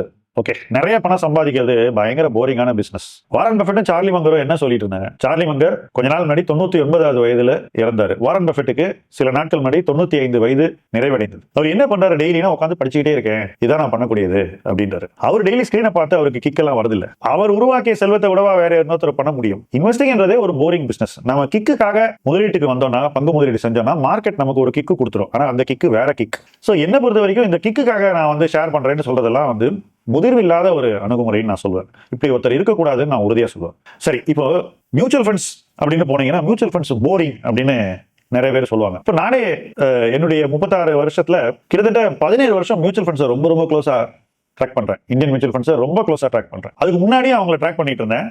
பட் அந்த காலகட்டம் ஒரு அப்சர்வரா, பட் இந்த 17 வருஷம் நான் ஒரு பிராக்டிஷனரா, ஒரு ஃபண்ட் ரிசர்ச் செய்யக்கூடிய ஒரு ப்ரொஃபஷனலா பார்த்துட்டு இருக்கேன். என்னை பொறுத்த வரைக்கும் மியூச்சுவல் ஃபண்ட்ஸ் இன்னைக்கு கொடுக்கக்கூடிய ப்ரொஃபஷனல் காம்பிடன்ஸ், அதாவது எல்லாரும் கொடுக்க மாட்டாங்க, பட் செலக்டிவா சொல்றேன், ஒரு தனி நபரால உருவாக்கவே முடியாதுன்னு நான் உறுதியா சொல்லுவேன். சில ஃபண்ட் மேனேஜர்ஸ்லாம் அவங்க இன்வெஸ்ட் பண்ணக்கூடிய விதத்தை பார்க்கும்போது எப்படி ஒருத்தர் தனிநபர் இதை பண்ண முடியும், பண்ண முடியாது அப்படின்னு நான் சொல்லுவேன். நான் வந்து அந்த ஃபண்ட் மேனேஜர் என்ன பண்றாங்கன்றதை எவாலுவேட் பண்றதுக்கு நிறைய முயற்சிகள் இருக்கும். அவங்களுடைய தாட்ஸ் எப்படி இருக்கு, அவங்க தாட் ப்ராசஸ் என்னவா இருக்குன்றத நிறைய டீப்பா ஸ்டடி பண்ணி தான் அவங்க என்ன பண்றாங்கன்றதை நம்ம புரிஞ்சுக்க முடியுது. அதன் மூலமா தான் அவங்களுடைய ஃபண்ட் நல்லா பண்ணணும்னு நம்ம சொல்றோம். சோ அது அவ்வளவு எளிதான விஷயம்னு ஒருத்தர் சொன்னாங்கன்னா அவங்களுக்கு ஈக்விட்டி இன்வெஸ்டிங் பத்தின ஒரு புரிதல் இல்லைன்னு தான் நான் சொல்லுவேன். ஏன்னா நிறைய பணத்தை ஒருத்தர் மேனேஜ் பண்ணி அதன் மூலமா சஸ்டைனபிளா இண்டெக்ஸை பீட் பண்ணி நல்ல ரிட்டர்ன் கொடுக்கறதுங்கிறது அசாதாரணமான முயற்சி. நாம ஏனோ அந்த மாதிரி அசாதாரண முயற்சியை செய்யக்கூடியவர்கள், அதை அச்சீவ் பண்ணணும்னு ட்ரை பண்றவங்களே நம்ம கொச்சப்படுத்தக்கூடாது. நாம அதுக்கு ஒரு படி மேல போய் அப்படி அச்சீவ் பண்றவங்களே நம்ம கொச்சப்படுத்துறோம். என்ன பொறுத்த வரைக்கும் இது எல்லாமே நம்முடைய ஓவர் கான்பிடன்ஸ், நம்முடைய ஒரு சமீப அனுபவம் கொடுத்த வெற்றியினால் வரக்கூடிய தனிநபர் ஆணவம், இதெல்லாம் தான் அப்படின்னு நான் சொல்வேன். ஏன்னா அவ்வளவு ப்ரொஃபஷனலா ஒருத்தர் வந்து 20-30 வருஷம் இருக்கிறதுக்கு சாதாரண விஷயம் இல்லை. நான் ஒரு சின்ன உதாரணம் சொல்றேன். நான் ரொம்பவே மதிக்கக்கூடிய பீட்டர் லிஞ்ச் 20 வருஷம் லாஸ்ட் ஆளுங்க ஃபண்ட் மேனேஜரா. அவர் one of the greatest American fund managers of all time. அவர் 20 வருஷம் லாஸ்ட் ஆளு. ஆனா இந்தியால 25 வருஷம் முடிஞ்சு இன்னைக்கும் நல்லா பிராக்டிஸ் பண்ணி நல்ல பர்ஃபார்மன்ஸ் கொடுக்கக்கூடிய ஃபண்ட் மேனேஜர்ஸ் நிறைய பேர் இருக்காங்க. சோ அப்படிப்பட்டவர்கள் எல்லாம் நம்ம வந்து அப்படியே ஒரே பொத்தாம் பொதுவாக ஒரு பிரஷ்ல பெயிண்ட் அடிச்சு எல்லாரையும் வந்து நம்ம குறை சொல்றது அப்படிங்கிறது என்னை பொறுத்த வரைக்கும் நியாயம் இல்லாதது, நேர்மை இல்லாததுன்னு சொல்லுவேன். இது ஒரு நல்ல எக்ஸ்பீரியன்ஸ் இல்ல, ஒரு நல்ல எக்ஸாம்பிள் சொல்லலாம். இப்போ பீட்டர் லிஞ்ச் ஒரு ஃபண்ட் வச்சிருக்காரு. அவரோட அனுபவமும் அவரோட உழைப்பும் அதுக்கான ஆக்சஸ் இன்வெஸ்டர்ஸ்க்கு டைரக்டா கிடைக்குதுன்றதே ரொம்ப பெரிய விஷயம். நீங்க சொல்ற மாதிரி ஒரு 20 வருஷம் தொடர்ந்து ஃபெயில் ஆகாம பண்ணாரு. இங்க 25 வருஷத்துக்கு மேல ஃபெயில் ஆகாத ஃபண்ட் மேனேஜர்ஸ் இருக்காங்க. அதை நம்ம செலிப்ரேட் பண்றதுல ஒரு பக்கம் இருந்தாலும் இன்னொரு பக்கம் நிறைய பேருக்கு என்ன கருத்துனா, மியூச்சுவல் ஃபண்ட்ஸ்ல கண்ணா பின்னா எஸ்ஐபி இன்ஃப்ளோ போகுது. அதனால ஸ்மால் கேப்பும் மிட் கேப்பும் ஓவர் வேல்யூட் ஜோன் போறதுக்கு காரணமே இந்த இன்ஃப்ளோவா இருக்குன்றதும் ஒரு பொதுவான கருத்தா இருக்கு. ரைட்டா? அப்போ இந்த இடத்துல ஒரு இன்வெஸ்டருக்கு நல்லது நடக்கணும்ன்றது இருக்கு. ஆனா அதே நேரத்துல தவறும் இன்வெஸ்டர்ஸே தான் பண்றாங்கன்ற மாதிரி இருக்கு. அப்போ ஃபண்ட் மேனேஜர்ஸ் கிட்ட பெருசா கண்ட்ரோல் இல்லாம போயிருதுல. இந்த பர்டிகுலர் சிச்சுவேஷன் எடுத்துக்கோங்க, ஸ்மால் கேப் மிட் கேப்புக்கு அந்த யூனிவர்ஸ் சின்ன யூனிவர்ஸ். அப்போ அங்க நடக்கிற தவறுகள் என்ன நடக்கும்? இன்னைக்கு மாசம் எக்கச்சக்கமான பணம் ஸ்மால் அண்ட் மிட் கேப் உள்ள போகுது. ஃபண்ட் மேனேஜர்ஸுக்கு பணத்தை அள்ளி இன்வெஸ்டர்ஸ் கொடுக்குறாங்க. கொடுக்கும்போது அந்த ஃபண்ட் மேனேஜர் வந்து அந்த பணத்தை டிப்ளாய் பண்ண வேண்டிய ஒரு நிர்பந்தத்துக்கு தள்ளப்படுகிறார்கள். நம்ம இந்த மாதிரி அதிக பணத்தை அவங்கள்ட்ட கொடுக்கறதுனால தான் அவங்க வந்து அந்த பணத்தை அதிக மதிப்பீட்டில் இருக்கக்கூடிய பங்குகளில் முதலீடு செய்ய வேண்டிய தேவை ஏற்படுகிறது. நாம பொறுப்பா இருந்தா அவங்க வந்து அந்த முதலீட்டை அவங்க தேடியே போக வேண்டிய அவசியம் இல்லை. சோ நம்மளுடைய பிஹேவியர் தான் அவங்களை அப்படி பிஹேவ் பண்ண வைக்குது. இப்போ நான் கிட்டத்தட்ட ஒரு 1000 crores மியூச்சுவல் ஃபண்ட்ல மேனேஜ் பண்றேன். இந்த 1000 crores எங்களுடைய small and mid cap exposure next to zero. நல்லா புரிஞ்சுக்கீங்க. 1000 கோடியில ஸ்மால் அண்ட் மிட் கேப் கிட்டத்தட்ட இல்லாததுக்கு தான் சமம். ஆமா, லாஸ்ட் 1 இயர்ல சொல்றேன், 2024-25 சரி இன்னை வரைக்கும் சரி எங்களுடைய இன்வெஸ்டர்ஸ் வந்து நிஃப்டியை வந்து சிக்னிஃபிகண்டா பீட் பண்ணிருக்காங்க. ஆர் NSE 500 ரெண்டுமே சிக்னிஃபிகண்டா பீட் பண்ணிருக்காங்க. எப்படி பண்ணிருக்காங்க அப்படின்னு பாத்தீங்கன்னா, நான் சொல்றது மியூச்சுவல் ஃபண்ட் இன்வெஸ்டர்ஸ் பத்தி மட்டும் தான். எப்படி பண்ணிருக்காங்கன்னா, எங்க ரிஸ்க் குறைவா இருக்கோ அங்க போய் இன்வெஸ்ட் பண்ணி தான் இந்த ரிட்டர்னையே எடுத்திருக்காங்க. சோ அதிக ரிஸ்க் எடுத்தா அதிக ரிட்டர்ன் வரும் அப்படின்னு மியூச்சுவல் ஃபண்ட்ல இன்வெஸ்ட் பண்றது என்ன பொறுத்த வரைக்கும் மிகவும் தவறான ஒரு அணுகுமுறை. அது ஒரு நல்ல இடத்துல போய் அந்த இன்வெஸ்டரை விடாது. நான் ஒரு மியூச்சுவல் ஃபண்ட் இண்டஸ்ட்ரிக்குள்ள வருவதற்கான காரணமே இது மாற்றி வேறு ஒரு சிந்தனையை உருவாக்கணும் அப்படின்றதுக்கு தான். இது நடந்தது 2009. இன்னைக்கு 16 வருஷம் கழிச்சு திரும்பி அதே தப்பு நடக்குது. ஓகே, இப்போ ஃபண்ட் மேனேஜர்ஸ் தான் ஸ்மால் கேப்ல மிஸ்டேக் பண்றாங்க அப்படின்னு நம்ம நினைச்சோம்னா தப்பு. நேரடியாக ஸ்மால் அண்ட் மிட் கேப் வாங்கக்கூடிய இன்வெஸ்டர்ஸும் அதே தப்பு தான் பண்ணிட்டு இருக்காங்க. சோ எங்க நம்ம பணத்தை அலோகேட் பண்றோங்கிறது ரொம்ப ரொம்ப முக்கியம். நாம எந்த பங்குகளை வாங்குறோன்ற அளவுக்கு நுட்பமாக நம்மளுடைய முதலீட்டை சரிபார்க்க வேண்டும். அதை வந்து நம்ம எவாலுவேட் பண்ணணும், தேவை இருந்தா சரி பார்க்கணும். சோ இன்னைக்கு இது எதையுமே பார்க்காம கடந்த காலத்துல லாங் டேர்ம் ரிட்டர்ன் நல்லா இருந்தது, அதனால நான் இந்த இடத்துல மட்டும்தான் நான் இன்வெஸ்ட் பண்ணுவேன், வேற இடத்துல இன்வெஸ்ட் பண்ண மாட்டேன் அப்படின்னு சொல்றது என் பார்வையில முற்றிலும் ஏற்கப்படாத ஒரு விஷயம். I will not accept it, I reject it. அப்போ இது ஒரு பாரடாக்ஸ்னே சொல்லலாங்க. ஃபண்ட் மேனேஜருக்கு என்னதான் ஸ்கில் இருந்தாலும் அவர் நல்லதை தான் வாங்கணும்னு நினைச்சாலும் இன்ஃப்ளோ இதுல தான் அதிகமா வருதுன்ற பட்சத்தில் இப்போ ஸ்மால் அண்ட் மிட் கேப் ஃபண்ட்ல தான் நிறைய பேர் பணம் போட போறாங்க. இப்போ நல்ல investor small and mid cap பக்கமே போகாம இருக்காங்கன்னு அசியூம் பண்ணிக்கலாம். ஆனால் அப்படி அந்த நல்ல இன்வெஸ்டர்ஸ் வெளியில இருந்தாலும் இந்த நிறுவன மதிப்பு ஏறி மேல போயிட்டே இருக்க போகுது. அப்போ இவங்களுக்கும் அதுல வாய்ப்பு கிடைக்கிறதுக்கு ரொம்ப நாள் ஆகுது. அதே மாதிரி பெரும்பாலான இன்வெஸ்டர்ஸ் ரிட்டர்ன் பார்க்காம அடி வாங்கிட்டு பல வருஷம் இருக்க போற நிலைமைக்கு தான் போறாங்க. அப்ப இதை அவாய்ட் பண்றது அவங்க பொறுப்பாக இருந்தாலும் யாரோட ஃபண்ட் மேனேஜரோட பொறுப்பு இல்ல, மக்களோட பொறுப்பு.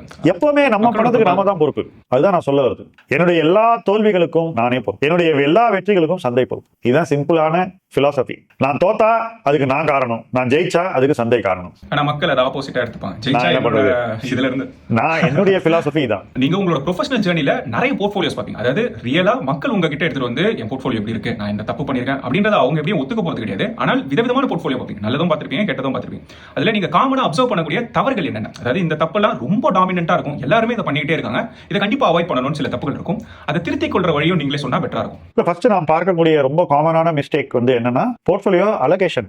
ஒரு பங்குக்கு ஏன் அதிக பணத்தை நீங்க கொடுத்துருக்கீங்க அப்படின்னு ஒரு போர்ட்ஃபோலியோல நான் கேள்வி கேட்பேன். இன்வெஸ்டரை கேட்கலனாலும் நான் என்னையே கேட்டுப்பேன் அந்த போர்ட்ஃபோலியோ பார்க்கும்போது, ஏன் இதுல இவ்வளவு பணம் இருக்கு அப்படின்னு. அதுக்கடுத்து அந்த போர்ட்ஃபோலியோல இருக்கக்கூடிய ஆவரேஜ் பிரைஸை பார்த்தாலே எனக்கு புரிஞ்சிடும், ஓகே இவர் வந்து அதிக விலையில வாங்கிட்டாரு, அந்த விலையை திருத்துறதுக்காக தொடர்ந்து பணத்தை போட்டுக்கிட்டே இருக்காரு, ஆவரேஜை குறைச்சிக்கிட்டே இருக்காரு. ஒரு பாயிண்ட்ல வந்து நல்ல பங்கை வாங்க வேண்டும் என்றதை மறந்துவிட்டு ஆவரேஜை குறைக்கணும்ன்ற ஒரே குறிக்கோளுக்கு தான் வேலை செஞ்சிட்டு இருக்காரு. சோ ஃபர்ஸ்ட் மிஸ்டேக், எந்த பங்குக்கு எவ்வளவு பணத்தை கொடுக்க வேண்டுமோ அதை விட பல மடங்கு அதிகமாக பணத்தை கொடுப்பது, இது நான் பார்க்கறதுல காமனான மிஸ்டேக். ரெண்டாவது, இது ஏன் நடக்குதுங்கிறதுக்கான ரீசன், முதலீட்டுல ஒரு தவறு வந்தாக்கா அதிக பணத்தை அந்த தவறுக்குள்ள மறுபடியும் போட்டாக்கா அந்த தவறை திருத்திடலாங்கிற நம்பிக்கை. மூணாவது, நிறைய பணத்தை போட்டுட்டு ஒரு பங்குல நிறைய நேரம் வெயிட் பண்ணாக்கா அந்த தவறு தானே தெரிஞ்சிடுங்கிற எதிர்பார்ப்பு. இந்த மூன்று விஷயங்களை வந்து நான் தொடர்ந்து நான் பார்க்கக்கூடிய போர்ட்ஃபோலியோஸ்ல கவனிச்சுக்கிட்டே வரேன். இந்த மூன்று விஷயங்களுமே அந்த போர்ட்ஃபோலியோவை ஜெயிக்க விடாம பண்ணிடுங்கிறது என்னுடைய அடிப்படையான புரிதல். இந்த மூணு விஷயங்களையும் முழுதும் தவிர்க்க வேண்டும்ன்றதுல நான் உறுதியா இருக்கேன். ஒரு பக்கம் பொசிஷன் சைசிங், அதாவது தவறான ஸ்டாக்ல அதிகமான காசு போடுறது ரொம்ப பெரிய மிஸ்டேக். இதை தவிர்த்து மக்கள் பண்ணக்கூடிய மிஸ்டேக்ஸ், அதாவது போர்ட்ஃபோலியோல பளிச்சுன்னு தெரியக்கூடிய மிஸ்டேக்ஸ் என்ன? நிறைய பணத்தை போட்டா ஆவரேஜ் பண்ணி காஸ்ட்டை குறைச்சாக்கா மீண்டு வந்துடலாங்கிற அந்த நம்பிக்கை, அது தவறானது. எக்ஸஸ் அலோகேஷன் போர்ட்ஃபோலியோ மிஸ்டேக்கை கரெக்ட் பண்ணாது, அதுதான் ரெண்டாவது. மூணாவது, டைம் கொடுத்தா மிஸ்டேக் சரியாயிடுங்கிறது. டைம் கொடுத்தா மிஸ்டேக் சரியாகாது. ஒரு மிஸ்டேக் நடந்தா அந்த மிஸ்டேக்ல இருந்து வெளியே வரதான் ஒரே சொல்யூஷன். நிறைய டைம் கொடுக்கிறது சொல்யூஷன் இல்ல. இப்போ அதுதான் ரொம்ப ஸ்பெசிஃபிக்கா நான் என்ன கேட்கிறேன்னா, மிஸ்டேக் நம்ம சொல்றோம்ல, அது மிஸ்டேக் எப்படி ஐடென்டிஃபை பண்ணுவோம்? இப்போ ஒரு தவறான கம்பெனின்றதை ஐடென்டிஃபை பண்றோம், பொசிஷன் சைசிங் தவறுன்றதும் புரியுது. அதே மாதிரி அந்த தவறுல மாட்டி ரொம்ப நாள் டிராவல் பண்றதும் ஒரு பெரிய மிஸ்டேக்ன்றது நமக்கு புரியுது. இப்போ இதை ஒரு இன்வெஸ்டரா ஒருத்தர் நானா பண்ணணும்னு யோசிக்கிறாரு, அவர் எப்படி ஐடென்டிஃபை பண்ணுவாருன்னு கேட்கிறேன். இப்போ அவருக்கு சில நேரங்களில் பயாஸ்ல மாட்டிக்கிறாரு, ஆனால் அதை ஏதோ ஒரு வழியில் அவர் கண்டுபிடிக்கணும்ல, கண்டுபிடிக்கலாம் கடைசி வரைக்கும் அது கூட டிராவல் பண்ற மாதிரி ஆயிடும். அதுக்கு சரியான ஒரு நட்பு வட்டம் இருக்க வேண்டும். நமக்கு வந்து உண்மையை பேசக்கூடிய நண்பர்கள் தேவை, அந்த உண்மையை நமக்கு விளக்கக்கூடியவர்கள் தேவை, அந்த உண்மையை புரிந்து வைத்திருக்கக்கூடிய நண்பர்கள் தேவை. புரியாதவங்கிட்ட போய் ஒருத்தர் இன்னொருத்தர் கேட்டா யூஸ் இல்லை. நம்ம போய் கேட்டாக்கா அதை வந்து நேர்மையா நமக்கு எது சரின்னு சொல்லக்கூடிய நட்பு வட்டம் நமக்கு தேவை. அதை நம்ம வந்து வளர்த்து பாதுகாக்கணும். அது வந்து இன்றியமையாத ஒரு விஷயம். அதே போல நிறுவனங்களை பற்றி பேசக்கூடிய குரல்கள், பொதுவெளி குரல்கள், ஜேர்னலிஸ்ட் சொல்லலாம், அவங்க வந்து ரொம்ப நேர்மையா எழுதக்கூடியவங்க இருக்கலாம். அனலிஸ்ட் சொல்லலாம், ஒரு செக்டரை ஸ்டடி பண்ணி அதை பத்தி தெளிவாக பேசக்கூடியவர்கள், நேர்மையாக பேசக்கூடியவர்கள். ஆக்டிவிஸ்ட், அதாவது இந்த துறையில தப்பு நடக்குது அப்படின்னு வெளிப்படுத்தி நம்ம பார்வைக்கு கொண்டு வரக்கூடிய நபர்கள், எந்த ஒரு தயக்கமும் இல்லாமல் துணிச்சலோடு தவறுகளை சுட்டி காட்டக்கூடியவர்கள், இவங்களெல்லாம் நம்ம மதிக்க ஆரம்பிக்கணும். அவங்க சொல்றதையெல்லாம் கேட்க ஆரம்பிக்கணும். அதையெல்லாம் நம்மளுடைய முதலீட்டு முடிவு எடுக்கும் நேரத்தில் மனசுல வச்சுக்கணும். ஒருவேளை முடிவு எடுத்து அதுக்கப்புறம் இதெல்லாம் கேள்விப்பட்டா, ஓ இவர் சொல்றாரே, அப்போ இதுக்கு நம்ம கொஞ்சம் முக்கியத்துவம் கொடுப்போம், நம்ம என்ன தப்பு செஞ்சிருக்கோம், மறுபடியும் அந்த இடத்துல போய் புரிதலை மறுபடியும் வளர்த்து கொண்டு அதுக்கப்புறம் நம்ம எடுத்த முடிவு தவறு என்று உணர்ந்தாக்க அதுல இருந்து வெளியே வரணும். சோ இதுக்கெல்லாம் ஒரு வெளிப்படைத்தன்மை வேணும். நம் தவறுகளை நாமே ஏற்றுக்கொள்ளக்கூடிய ஒரு மனநிலை வேணும். இதெல்லாம் வளர்த்துக்கணும். இப்போ நீங்க இதை சொல்லும் போது நிறைய பேருக்கு அந்த அனலிஸ்ட் யாருன்னு தெரியாம இருக்கலாம், இல்ல யார போய் எந்த ஆர்டிகல் படிக்கணும், இல்ல எந்த ஜேர்னலிஸ்ட்டை ஃபாலோ பண்ணணும்னே தெரியாம இருக்கலாம். அந்த மாதிரியான சூழ்நிலையில அந்த இன்வெஸ்டர்ஸ் ஆக்சுவலா அவங்களை ப்ரொடெக்ட் பண்ணணும்னா, ப்ரொடெக்ட் பண்றது ரொம்ப எசென்ஷியல். அப்போ அவங்க எங்க இருந்து தொடங்கணும்? எனக்கு தெரியாது அப்படின்றத ஒத்துக்கிறதுக்கு ரெடி ஆயிடுறாங்கன்னு வச்சுக்கலாம். அப்போ அவங்களோட அப்ரோச் எப்படி இருக்கும்? எங்க இருந்து ஆரம்பிச்சா அவங்க கரெக்டான வழிக்கு போக முடியும்? ஃபர்ஸ்ட் எதிர்மறையான கருத்துக்கள் யார்கிட்ட இருந்து வருதுன்னு நம்ம ஐடென்டிஃபை பண்ணணும். நம்ம ஒரு விஷயத்தை ரொம்ப பிடிச்சு வச்சிருப்போம், நமக்கு ரொம்ப பிடிச்சிருக்கும். நம்ம என்ன பண்றோம் அந்த நேரத்துல, நம்மளை விட இன்னும் பிடிச்சிருக்கிறவங்க யாருன்னு தேடி போறோம் அந்த விஷயத்தை. இஃப் வி லைக் சம்திங், யாருக்கு நம்மளை விட இன்னும் இந்த விஷயத்தை அதிகம் பிடிச்சிருக்குன்னு தான் நம்ம தேடி போறோம். வேறஸ் நம்ம போக வேண்டியது, யாருக்கு இந்த விஷயம் கொஞ்சம் கூட பிடிக்கல, அவங்களுக்கு ஏன் பிடிக்கலன்ற கேள்வியை நம்ம கேட்டு பார்க்கணும், தேடணும். இதெல்லாம் இன்னைக்கு சோசியல் மீடியாவில் இருக்கு, எல்லாமே கிடைக்குது. ஆனா அதை பார்க்கவே கூடாதுன்னு நம்ம நினைக்கிறோம். இன்ஃபேக்ட் எதிர்மறையான கருத்து ஒருத்தர் சொன்னா வச்சுக்கலாம், அவங்கள போய் திட்டுறது, அவங்களோட சண்டை போடுறது, அவங்களுக்கு என்ன தெரியும்னு கேள்வி கேட்கறது, இப்படி எல்லாம் ஒரு உளவியல் நம்ம சொசைட்டில இருக்கு. இதை நீங்களும் பார்த்திருப்பீங்க. ஆமா சார், இது ஜெனரலா நடக்கிற ஒரு விஷயமே சொல்லலாம். ஏதாவது ஒரு கான்ட்ரேரியனாகவோ இல்ல நம்மளோட பிலீஃப் சிஸ்டத்துக்கு அகைன்ஸ்டா நம்ம என்ன சொன்னாலும் நம்மளுக்கு எதிர்ப்பு வரும்ன்றது ஒரு நேச்சுரலா மக்கள் கிட்ட இருக்க ஒரு ஹேபிட்னே சொல்லலாம். இல்ல அதுல என்ன ப்ராப்ளம்னா, கருத்து அமுங்கி போயிடும், கோவம் தான் நிற்கும். சோ நமக்கு பிடிக்காத ஒரு கருத்தை பார்க்கும்போது நம்ம என்ன பண்றோம், உடனே அங்க போய் சண்டைக்கு நிக்கிறோம். ஏன் சொல்ல வராங்க, அந்த கருத்தினுடைய மெரிட் என்ன, இதை நம்ம புரிஞ்சுக்க ட்ரை பண்றதே இல்ல. இன்னைக்கு வந்து நம்ம முதலீட்டு சூழல் வந்து பயங்கர ரியாக்டிவ். இதுல பல விஷயங்கள் கலந்துருக்கு. நம்மளுடைய சோஷியல் செட்டிங் இதுல அடங்கும். அப்புறம் வந்து இதுல நம்மளுடைய எக்ஸ்போஷர் இதுல இன்ஃப்ளூயன்ஸ் பண்ணும். நமக்கு பிடிக்காத அரசியல் ஒரு பெரிய பாதிப்பை உருவாக்கும். இது எல்லாம் சேர்ந்து நம்முடைய முதலீட்டை வந்து எங்கெங்கயோ கொண்டு போய் விட்டுருது. அதுதான் உண்மை. அப்படி பார்க்கும்போது ஒரு இன்வெஸ்டர், புதுசா ஒரு இன்வெஸ்டர் ஒரு ப்ரொஃபஷனலோட கைடன்ஸோட போறது பெட்டரா? அப்படியே போகணும்னு யோசிச்சாலும் எல்லா ப்ரொஃபஷனல் அட்வைசர்ஸும் அவங்களுக்கான மக்களுக்கான அவங்களுக்கு தேவையானதா கொடுப்பாங்கன்றதுக்கான ஒரு எந்த கேரண்டியும் கிடையாதுன்றது தான் என்னோட கருத்து. அப்படி ஒருவேளை நல்ல ப்ரொஃபஷனல் அட்வைசரை நம்ம ஐடென்டிஃபை பண்ணணும்னாலோ இல்ல ஒரு நல்ல ப்ரொஃபஷனலோட ஹெல்ப் எடுக்கணும்னாலோ மக்கள் எங்க இருந்து ஆரம்பிக்கணும்? இன்னைக்கு இன்வெஸ்ட்மெண்ட் வேர்ல்ட்ல இந்தியாவில் ப்ரொஃபஷனலிசம் ஒரு 20 வருஷம் முன்னாடி இருந்ததை விட கணிசமா உயர்ந்திருக்குன்னு நான் சொல்லுவேன். ஆனா இன்னும் உயர வேண்டும்ன்றதையும் நான் சொல்லுவேன்.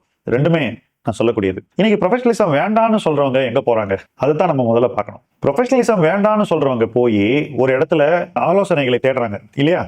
ஆலோசனையை தேடாம இருக்காங்களா? இல்ல. கரெக்டா நான் சொல்றது? அப்ப ப்ரொஃபஷனலிசம் வேண்டாம்னு சொல்லிட்டு நம்ம தேடக்கூடிய இடத்துல ப்ரொஃபஷனலிசம்ல நம்ம என்னென்ன குறைகளை தவிர்க்க நினைக்கிறோமோ அதை விட பல மடங்கு அதிகமான குறைகள் இருக்குன்றதை உணராம அந்த இடத்துல நம்ம போய் ஆலோசனை தேடுறது ப்ரொஃபஷனல் கிட்ட போறதோட மோசமான விளைவுகளை ஏற்படுத்தக்கூடியது. ஃபர்ஸ்ட் சோ நமக்கு தேவை என்ன அப்படின்னு பாத்தீங்கன்னா, தெளிவான, காம்பிடென்டான, நேர்மையான சில அட்வைசரி உறவுகள், ஆலோசனைக்கான சில உறவுகள் நமக்கு தேவை.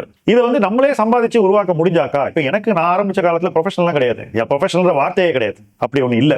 அப்ப எனக்கு அந்த வாய்ப்பே கிடையாது. அப்ப நான் தேடி போக வேண்டியது கிரெடிபிளான, நேர்மையான, காம்பிடென்டான பிற முதலீட்டாளர்களை தான். அவங்கள தேடி தேடி போய் அவங்கள்ட்ட நம்ம கத்துக்கிட்டு நம்மளுடைய நாலேஜ் வளர வளர நம்முடைய வட்டத்தை ஸ்லோவா வளர்த்துக்கொண்டு அதை பேணி பாதுகாத்து அதன் மூலமா நம்ம ப்ரொஃபஷனல் கிட்ட போக வேண்டியது இல்லைன்ற ஒரு சூழ்நிலையை உருவாக்கி அதன் மூலமா வளர்ந்ததுதான் என்னுடைய அனுபவம். பட் எங்கேயுமே குவாலிட்டி இல்லாத, காம்பிடன்ஸ் இல்லாத, வேறு சில தவறான சில குணங்களுடைய ஒரு ப்ரொஃபஷனல் பக்கமே நான் தலை வச்சு படுத்தது கிடையாது. அந்த பக்கம் போகக்கூடாதுங்கிறதுல நான் எப்பவுமே ஒரு முதலீட்டாளனாக தீர்மானமா இருந்தேன். சோ இதுக்கப்புறம் நானே ஒரு ப்ரொஃபஷனல் ஆகும்போது எனக்கு இருந்த முதல் தேவையே என்னன்னா, இதை மாதிரி எல்லாம் நம்ம இருக்கக்கூடாது. ஒரு ப்ரொஃபஷனலா நான் வந்த உடனே எனக்கு இருந்த முக்கியமான தேவை, இவங்களோட கம்பேர் பண்ணக்கூடிய இடத்துல நம்ம இருக்கக்கூடாது, இவங்கள மாதிரி எதையுமே செய்யக்கூடாது. நாம செய்யக்கூடியது நமக்கு என்ன ஆரம்ப கட்டத்தில் கிடைச்சதோ, நம்ம எப்படி வளர்ந்தோமோ, நமக்கு அந்த வளர்ச்சியை தந்த ஆலோசனைகள்லாம் எப்படி இருந்ததோ அது மாதிரியான ஒரு விஷயத்தை தான் உருவாக்கணுங்கிறது என்னுடைய தெளிவு. ஸோ என்னுடைய கான்செப்ட் ஆஃப் ப்ரொஃபஷனல்ங்கிறது அது பிறருக்கு எப்படி நன்மையை செய்கிறது, அந்த நன்மையை எப்படி ப்ரொஃபஷனலா செய்யுதுங்கிறத சார்ந்துதான் இருந்ததே தவிர சொசைட்டில எது ப்ரொஃபஷனல் அப்படின்னு நினைச்சாங்கன்றத சார்ந்து நான் என்னைக்குமே சிந்திச்சது கிடையாது. அண்ட் அந்த மாதிரி ப்ரொஃபஷனலிசம் மேல எனக்கு அதிக மரியாதையும் கிடையாது. இப்போ பர்சனலா ஒரு கேள்வி, ஜெனரலா இந்த ஃபினான்ஷியல் மித்துன்னு சொல்லுவாங்கல்ல, அதாவது அது ஒரு நல்ல விஷயமா இருக்கும், ஆனா தவறான புரிதல்னாலயோ இல்ல அது கெட்ட விஷயமா இருக்கும், அது சரியா புரிஞ்சிருப்பாங்க. சோ ஃபினான்ஷியல் மித்ல எந்த ஃபினான்ஷியல் மித் உங்களை ரொம்ப இரிட்டேட் பண்ணும்? Taking higher risk will give you higher returns. ரொம்ப மிகைப்படுத்தப்பட்ட ரிஸ்க் எடுத்தா ஹை ரிட்டர்ன் கிடைக்கும்ன்றதுதான் என்னை பொறுத்த வரைக்கும் பிகெஸ்ட் மித். அதனாலதான் இன்னைக்கு ஆப்ஷன் ட்ரேடிங்ல இத்தனை பேர் 99% பேர் பணத்தை இழந்திருக்காங்க. ஹையர் ரிஸ்க் எடுத்துதான் அவங்க கேபிட்டல் காணாம போயிருக்கு. அதனாலதான் இன்னைக்கு 2 லட்சம் கோடி ரூபாய் இது வரைக்கும் இழக்கப்பட்டிருக்கு கடந்த ஒரு 18 மாசத்துல. அந்த ஹையர் ரிஸ்கை எடுக்க வேண்டிய தேவையே இல்லை அப்படின்னு நான் நிச்சயமா உறுதியா நம்புறேன். என்னுடைய வாழ்க்கையில ஹையர் ரிட்டர்ன்ஸ் எனக்கு எப்போ கிடைச்சதுன்னா, taking the right risk at the right time. அதனாலதான் எனக்கு பெஸ்ட் ரிட்டர்ன்ஸ் கிடைச்சது. தவிர எப்போ நான் ஹையஸ்ட் ரிஸ்கை கண்மூடித்தனமா எடுத்தனோ அப்ப எல்லாம் எனக்கு வலிதான் மிஞ்சியது. இப்போ ஒரு மித்து பார்த்த மாதிரி இந்த ஃபினான்ஷியல் லெசன் எல்லா யங்ஸ்டர்ஸ்க்கும் தெரியும், இன்வெஸ்டரா இருக்க எல்லாருக்கும். there is one financial lesson that everyone should know.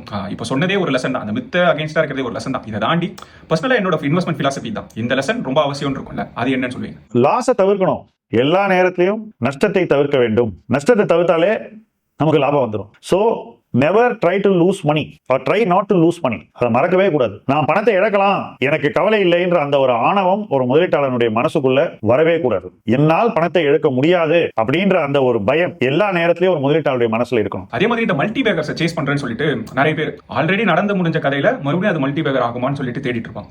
அந்த மாதிரி மல்டி பேக்கர் சேஸ் பண்றதுன்னு ஒன்று இருக்குல்ல, அந்த கான்செப்டோ இல்ல அந்த ஒரு அண்டர்ஸ்டாண்டிங்கை பத்தி நீங்க என்ன நினைக்கிறீங்க? இன்ஃபேக்ட் நான் உங்களோட ஆர்டிகல்ஸ் படிச்சிருக்கேன். அதாவது யாருமே பார்க்காத சில ஸ்டாக்ஸை 500 மடங்கு 200 மடங்கு ஆகிற ஸ்டாக்ஸையும் நீங்க ஐடென்டிஃபை பண்ண ஸ்டோரிஸும் நான் நிறைய இடத்துல கேட்டிருக்கேன். இந்த மாதிரி மல்டி பேக்கருக்காக தான் ஆசைப்பட்டு நிறைய பேர் மார்க்கெட்டுக்குள்ளே வராங்க.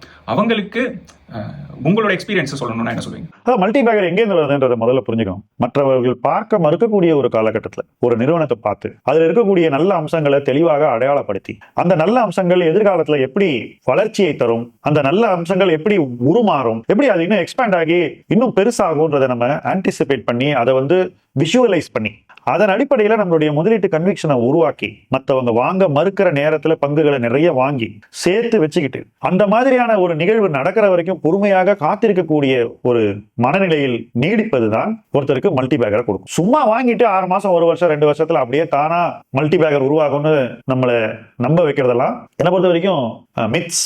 ஓகே, உண்மையிலேயே நடக்கணும்னா அதுக்கு நிறைய டைம் கொடுக்கணும். ஆனா நீங்க கொடுக்குற டைமுக்கு சேர்த்து வச்சு அது ரிட்டர்ன் கொடுத்துரும். அதுதான் மல்டி பேக்கருடைய தனித்துவம். நீங்க வாங்குற அன்னைக்கு அது மல்டி பேக்கரா ஆகும்னு உங்களுக்கு தெரியாது. ஆனா அதனுடைய பல அம்சங்கள் உங்களுக்கு ஒரு பெரிய ஈர்ப்பை உருவாக்கும், ஒரு பற்றை உங்க மனசுல உருவாக்கும். அந்த பற்றும் ஈர்ப்பும் உங்களை முதலீடு செய்ய உதவும். அதன் அடிப்படையில் நீங்க முதலீடு செய்யும் போது உங்களுக்கு இருக்கக்கூடிய அந்த கன்விக்ஷன் அதிகரிச்சுக்கிட்டே போகும். உங்களுடைய மனநிலை உங்களுக்கு பொறுமையை கொடுத்துச்சுன்னா அந்த கன்விக்ஷன் உங்களை விற்க விடாது. உங்க மனநிலை உங்களுக்கு பொறுமையை கொடுக்காம செஞ்சிருச்சுனாக்கா கன்விக்ஷன் இருந்தும் நீங்க விற்பீங்க. அப்போ உங்களுக்கு மல்டி பேக்கர் கிடைக்காது. சோ ஒரு நிறுவனத்தின் மீது பற்று, நம்பிக்கை, அதை ஓன் பண்றதுக்கான பொறுமை, இது எல்லாம் யாருமே ஒரு பங்குல காட்டாத நேரத்துல நீங்க செய்யணுங்க. இது பல மடங்கு அதிகரிச்சதுக்கு அப்புறம் நீங்க போய் அதை விரட்டி செய்யறதுல அர்த்தமே கிடையாது. ஏற்கனவே மல்டி பேக்கரான ஒரு பங்கு அதுக்கப்புறம் அதிகபட்சம் என்ன செய்யும்? நீங்க ரொம்ப லக்கியா இருந்தா அது காம்பவுண்டராக நீடிக்கும் கொஞ்ச நாளைக்கு. சில நேரத்துல நீங்க அதிக மதிப்பீடு கொடுத்து அந்த நிறுவனத்தை வாங்கும் போது அது காம்பவுண்டராக கூட நீடிக்க முடியாத ஒரு சூழ்நிலை உருவாகி அது லாஸ் மேக்கிங் இன்வெஸ்ட்மெண்டா கூட மாறும் உங்களுக்கு.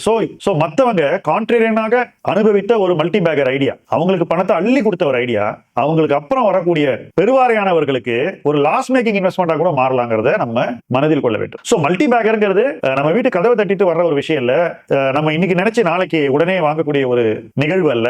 அது ஒரு கன்விக்ஷன் பில்டிங், அது ஒரு பேஷண்ட் ஜேர்னி, அண்ட் அது மத்தவங்க செய்யாத ஒரு விஷயம், செய்ய விரும்பாத ஒரு விஷயத்தை செய்ய முடியாத ஒரு நேரத்துல செய்யக்கூடியவருக்கு கிடைக்கக்கூடிய ஒரு கிஃப்ட். அது ஈஸியா நமக்கு சும்மா டன்சோ பண்ணி வாங்குற விஷயம் நம்ம நினைச்சோம்னா அது நம்மளுடைய தவறு. இங்க பொறுமையா இருக்கணும்னு சொல்லும் போது ஒரு பங்கு கூட குறைஞ்சது எவ்வளவு வருஷம் ஒரு இன்வெஸ்ட் டிராவல் பண்ணும், அதாவது நல்ல பங்கு, நல்ல நிறுவனம், எல்லாமே நல்லா இருக்குன்றப்போ, ஏன்னா அந்த பொறுமையின்மை நம்ம காமனா பார்க்க முடியும். நான் முன்னாடி சொன்ன டேட்டா படி பெரும்பாலான மக்கள் கிட்ட 6 மாசத்துக்கு மேலே, 1 வருஷத்துக்கு மேலே, 2 வருஷத்துக்கு மேலே எதையும் ஹோல்ட் பண்ண முடியாது. குறைஞ்சபட்சம் எவ்வளவு நாள் ஹோல்ட் பண்ணும்? இப்போ உங்க உதாரணம் ஒன்று ஸ்பெசிஃபிக்கா சொன்னீங்கன்னா, அதாவது நான் இந்த பங்கை இவ்வளவு வருஷம் நான் ஹோல்ட் பண்ணியிருக்கேன்ப்பா, ஒவ்வொரு இன்வெஸ்டரும் அது கூட இத்தனை வருஷம் ஹோல்ட் பண்றதுன்றது இன்வெஸ்டிங்ல முக்கியன்றதை வெளிப்படுத்துறதுக்காக கேட்கிறேன். நான் வாங்கின நிறைய பங்குகள் 3-4 ஆண்டுகளுக்கு ஒண்ணுமே பண்ணாது. அப்புறம் 5வது ஆண்டுல டபுள் ஆகும், அப்புறம் 6வது ஆண்டுல மறுபடியும் டபுள் ஆகும், இப்போ 7வது ஆண்டுல மறுபடியும் டபுள் ஆகும். இந்த மாதிரி நிறைய அனுபவங்கள் இருக்கு. ஸோ அந்த 4 ஆண்டுகளுக்கு நம்ம பொறுமையா டிராவல் பண்ண வேண்டிய ஒரு தேவை இருக்கு. ஸோ என்ன பொறுத்த வரைக்கும் ஒரு 7-8 வருஷத்துல நமக்கு சரியான பங்குகள்ல மல்டி பேக்கர் அமையலாம், டெஃபினட்டா அமையும். என்னுடைய லைஃப்ல 2010ல இருந்து 17ல அந்த பீரியட் ஒரு கம்பெனி 2 கம்பெனில பல கம்பெனிஸ்ல அதே எக்ஸ்பீரியன்ஸ் எனக்கு கிடைச்சது. இன்ஃபேக்ட் 2017-18ல நான் ஒரு கம்பெனி 20-25 ரூபாய்க்கு வாங்கினது, அங்கிருந்து அதிகம் வளரவே இல்லை. கோவிட் போது மறுபடியும் 25 ரூபாய் வந்தது. அப்புறம் ரொம்ப கஷ்டப்பட்டு இப்ப ஒரு 7 வருஷம் கழிச்சு இன்னைக்கு 300-325 அப்படின்ற ஒரு லெவலுக்கு வந்திருக்கு. ஸோ அது 10 மடங்கு 7 வருஷம். பட் நான் வாங்கின போது என்னை பார்த்து எல்லாரும் சிரிச்சாங்க.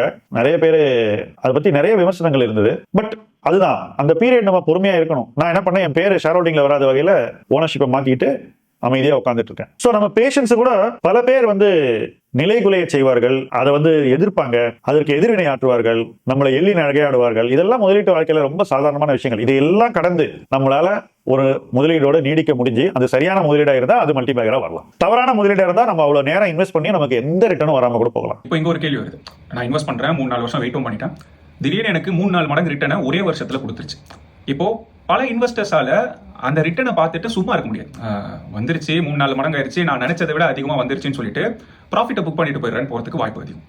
இப்போ இந்த மாதிரி ஒரு சின்ன லாபம்னு சொல்லும் போது 100% லாபம்னே வச்சுக்கோங்க. அதை பார்த்த உடனே இல்லை நான் வித்துறணும், என் ப்ராஃபிட்டை நான் ப்ரிசர்வ் பண்ணணுன்ற ஒரு மென்டாலிட்டி வருதுல, இதை எப்படி ஒரு இன்வெஸ்டர் சைக்கலாஜிக்கலி டீல் பண்ணணும்? சில இடங்களில் நீங்க லாபத்தை எடுத்துதான் ஆகணும். சைக்கிளிக்கல் பிசினஸஸ்னு சொல்லுவோம். ஒரு சைக்கிள்ல கீழேந்து மேல போகும். உதாரணத்துக்கு நான் சொல்றேன், கோவிட் பாட்டம்ல 70 ரூபாய்க்கு ராகேஷ் ஜுன்ஜுன்வாலா டாடா மோட்டார்ஸ் வாங்கினாரு. அங்கேருந்து எங்க போச்சு டாடா மோட்டார்ஸ்?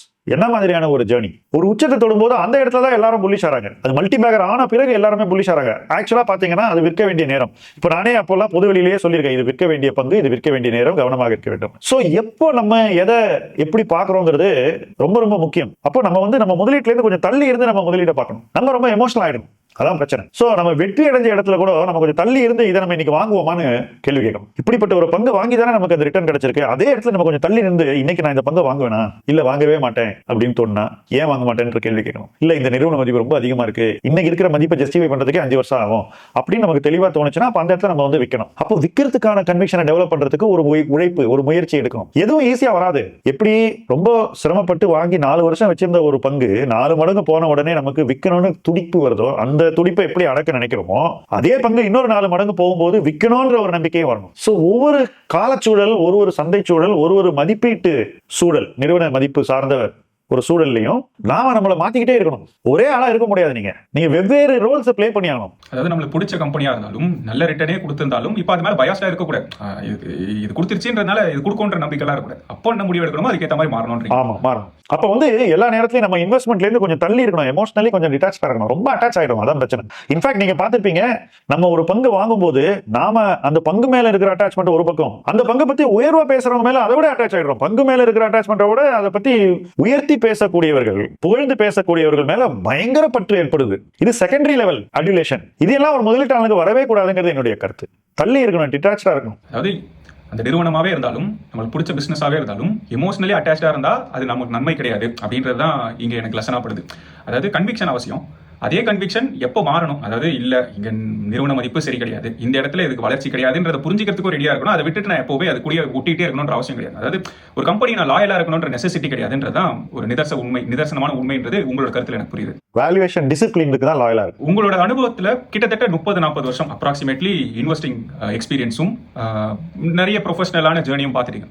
அடுத்த 10 வருஷத்துக்கு உங்களோட விஷனோ இல்ல உங்களோட வியூவோ என்ன, உங்களோட ஜேர்னி எப்படி போகும் நீங்க எதிர்பார்க்கறீங்க? நான் என்னுடைய எக்ஸ்பீரியன்ஸ்ல கிட்டத்தட்ட பாதி நேரத்தை வந்து மற்றவர்களுடைய முதலீடுகளை இம்ப்ரூவ் பண்றதுக்கும் அதை வந்து நெறிப்படுத்துவதற்கும் பழகியிருக்கேன். இப்போ அதை வந்து ஒரு அடுத்த கட்டத்துக்கு கொண்டு போக வேண்டிய ஒரு நேரம் வந்துருச்சு அப்படின்னு நான் நினைக்கிறேன். ஏன்னா எனக்கு தெரிஞ்சு இன்னைக்கு இருக்கக்கூடிய ஒரு ப்ரொஃபஷனல் சக்சஸ் கெரியர்ல நான் பாக்குறேன் எல்லாருக்கும் இருக்கு. ஆனா அந்த ப்ரொஃபஷனல் சக்சஸை அவங்க வாழ்க்கையில ஃபைனான்சியல் சக்சஸா டிரான்ஸ்லேட் பண்ண தவறுகிறார்கள் அப்படின்னு நான் ஃபீல் பண்றேன். அல்லது ப்ரொஃபஷனல் சக்சஸ் இருக்கிற அளவுக்கு ஃபைனான்சியல் சக்சஸ் இல்லை. என்னுடைய மிஷன் என்னன்னா, ஒருத்தர் வந்து அடையக்கூடிய ப்ரொஃபஷனல் சக்சஸை விட அதிகமா ஃபைனான்சியல் சக்சஸ் அடையணும் அப்படிங்கிறதா என்னுடைய வாழ்க்கை எனக்கு கற்றுக் கொடுத்த பாடம். அதுதான் நான் ஒரு ப்ரொஃபஷனலா சம்பாதிச்சது ஒண்ணுன்னா, நான் ஃபைனான்சியலா சம்பாதிச்சது அதை விட பல மடங்கு. ஸோ இது ஏன் மற்றவர்களுடைய லைஃப்ல வரக்கூடாதுங்கிறதா என்னுடைய கேள்வியாக இருந்தது. அந்த கேள்வி தான் என்ன டெய்லி இன்னும் என்ன செய்யலான்ற ஒரு தேடல்ல வழி நடத்துது. என்ன பொறுத்த வரைக்கும் அடுத்த 10-15 ஆண்டுகள்ல எப்படி இதை இன்ஸ்டிடியூஷனலைஸ் பண்ணி மற்றவங்களும் தங்களுடைய ப்ரொஃபஷனல் சக்சஸை ஃபைனான்சியல் சக்சஸாக மாற்ற முடியும்னு முயற்சி பண்ண போறேன். அந்த முயற்சியில தான் தொடர்ந்து நான் ஈடுபட்டுக்கிட்டு இருக்கேன். அப்படி பண்ணாக்கா சோசியலா நம்ம ஏற்படுத்தக்கூடிய மாற்றங்கள் நிச்சயமா பல பேருக்கு நன்மையை செய்யும். நமக்கும் வந்து ஒரு ஏதோ பர்பஸ்ஃபுல்லா செஞ்சோம் அப்படின்ற ஒரு ஃபீலிங் கொடுக்கும். ஏன்னா நான் ஃபைனான்சியல் ஃப்ரீடம் அட்டைன் பண்ணி ரொம்ப நாள் ஆகுது. இன்னைக்கு நான் சம்பாதிக்கக்கூடிய பணம் எனக்கு அவசியம் இல்லை. ஸோ பணத்துக்காக ஓட வேண்டிய ஒரு தேவை எனக்கு இல்லைனாலும் மற்றவர்களுக்கு அது இருக்குன்றதை நான் மதிக்கிறேன். ஸோ அவங்களுக்கு ஏதாவது நம்ம ஹெல்ப் பண்ண முடியுமா, நம்ம அவங்க சைடு ஏதாவது நின்று செய்ய முடியுமான்றதான் என்னுடைய தேடலாக இருக்கிறது. 2009 நான் மியூச்சுவல் ஃபண்டுக்குள்ள வந்த போது இழக்காமல் இருப்பதற்கு மற்றவர்கள் நம்ம எப்படி உதவ முடியும்ன்ற ஒரு ஆங்கிள் தான் நான் வந்தேன். அதுல இருந்து மாறி இன்னைக்கு ஜெயிக்க வைக்கிறதுக்கு என்ன பண்ண முடியும்ன்ற ஒரு இடத்துக்கு நான் வளர்ந்துருக்கேன்னு நினைக்கிறேன். அதுவே ஒரு வளர்ச்சியா நான் நினைக்கிறேன். ஏன்னா அந்த நெகட்டிவிட்டில இருந்து இன்னைக்கு இந்த ஒரு பாசிட்டிவிட்டி நோக்கி நம்ம வந்ததே ஒரு நல்ல லேர்னிங், நல்ல அனுபவம் நினைக்கிறேன். அடுத்த 15 ஆண்டுகள்ல டெஃபினட்டா இங்க இருந்து ஒரு பெட்டர் பிளேஸுக்கு பீப்புளை கொண்டு போறதுக்கு என்ன பண்ண முடியும்ன்றது என்னுடைய தேடலாக இருக்கும். அதுதான் என்னுடைய மிஷன் நான் சொல்றேன். அதனாலதான் நம்ம 1 lakh இன்வெஸ்டர்ஸ் to 1 crore நம்ம மைல்ஸ்டோன்ஸ் 12 ஆரம்பிச்சோம். அதுக்காக தான் ஆரம்பிச்சது. ஏன்னா நம்ம ஒரு கோல் செட் பண்ணிட்டு அந்த கோலை ரியலைஸ் பண்ண வேலை பண்ணா நமக்கு ஒரு ஃபோக்கஸ் கிடைக்குது. ஸோ டெய்லி நம்ம அதை நோக்கி என்ன செய்யலான்ற ஒரு தேடல் இருப்போம். நம்ம டெய்லி ஃபோக்கஸ்டா வேலை பண்ணிட்டே இருப்போம். ஸோ எனக்கு அந்த ஃபோக்கஸ் ரொம்ப முக்கியம். ஸோ அந்த ஒரு ஃபோக்கஸ்ல தான் நம்ம போக போறோம். பிளஸ் எனக்கு அசெட் மேனேஜ்மெண்ட் உள்ள போய் ஒரு மியூச்சுவல் ஃபண்ட் ஆரம்பிக்கணும் அப்படின்ற ஒரு ஆர்வம் இருக்கு. அதுவும் காலப்போக்கில் நடக்கலாம் அப்படின்னு நான் நம்புறேன். Fantastic sir. இது எல்லாமே ரியலைஸ் ஆகும், கூடிய சீக்கிரம் ஆகும்ன்றது தான் எங்களோட எதிர்பார்ப்பு. இதே நேரத்தில் அடுத்த 10-15 வருஷத்துக்கு இந்தியன் ஈக்விட்டியோட உங்கள் பார்வை என்ன? கடந்த 10-15 ஆண்டுகள்ல கிடைச்ச ரிட்டர்ன் கிடைக்கும் என்பதற்கு எந்த உத்தரவாதமும் இல்லை. ஃபர்ஸ்ட் அது நடக்கணும்னா நம்ம பொருளாதார ரீதியா, கவர்னன்ஸ் ரீதியா, ரிஃபார்ம் ரீதியா நிறைய விஷயங்கள் செய்யணும். அதற்கான பொலிட்டிக்கல் கன்சென்சஸா ஒருமித்த அரசியல் கருத்து உருவாக வேண்டும். இந்தியாவில் எப்பவுமே இந்த ஒருமித்த கருத்து உருவாவது என்பது காலத்தை கடந்துதான் ஏற்பட்டிருக்கு. ஆனா இப்போ நமக்கு டிலே வரக்கூடாது. உதாரணத்துக்கு நம்ம இந்த வீடியோ ரெக்கார்ட் பண்ணிட்டு இருக்கோம். சில நாட்கள்ல ஜிஎஸ்டி மாற்றங்கள் வரணும். அது வந்தாதான் பொருளாதாரத்திற்கு தேவையான நன்மைகளை உடனடியாக மக்கள் கிட்ட கொண்டு சேர்க்க முடியும். ஒருவேளை அந்த மாதிரி விஷயங்கள் அரசியல் காரணங்களுக்காக தள்ளி போனால் அப்போ ஈக்விட்டி மார்க்கெட், பொருளாதாரம் இதெல்லாம் வளரக்கூடிய வேகம் சற்றே குறைந்துவிடும். என்ன பொறுத்த வரைக்கும் நடக்க வேண்டிய ரிஃபார்ம்ஸ், பொருளாதார மாற்றங்கள் உரிய நேரத்தில் இனிமேலாவது நடக்க வேண்டும் என்று எதிர்பார்க்கிறேன். அப்படி நடந்ததுனாக்கா நிச்சயமாக இந்தியன் மார்க்கெட்ல கடந்த 15 ஆண்டுகள் கொடுத்த ரிட்டர்ன் கிடைக்கலனாலும் உலகத்தில் மற்ற சந்தைகளில் கிடைக்கக்கூடிய ரிட்டர்னை விட சிறந்த ரிட்டர்ன்ஸ் கிடைக்கும்னு நான் நினைக்கிறேன். இப்ப கிடைச்சிருக்கிற சமீப வரலாறை விட கொஞ்சம் குறைஞ்சாலும் கிடைக்கக்கூடிய ரிட்டர்ன்ஸ் பணவீக்கத்தை விட கணிசமா அதிகமா இருக்கும்னு நான் நம்புறேன். பட் அதெல்லாம் நடக்கணும்னா எங்க முதலீடு செய்யக்கூடாது என்பதை முதலீட்டாளர்கள் தெளிவாக புரிந்து கொண்டு அந்த இடங்களை தவிர்க்க வேண்டும்.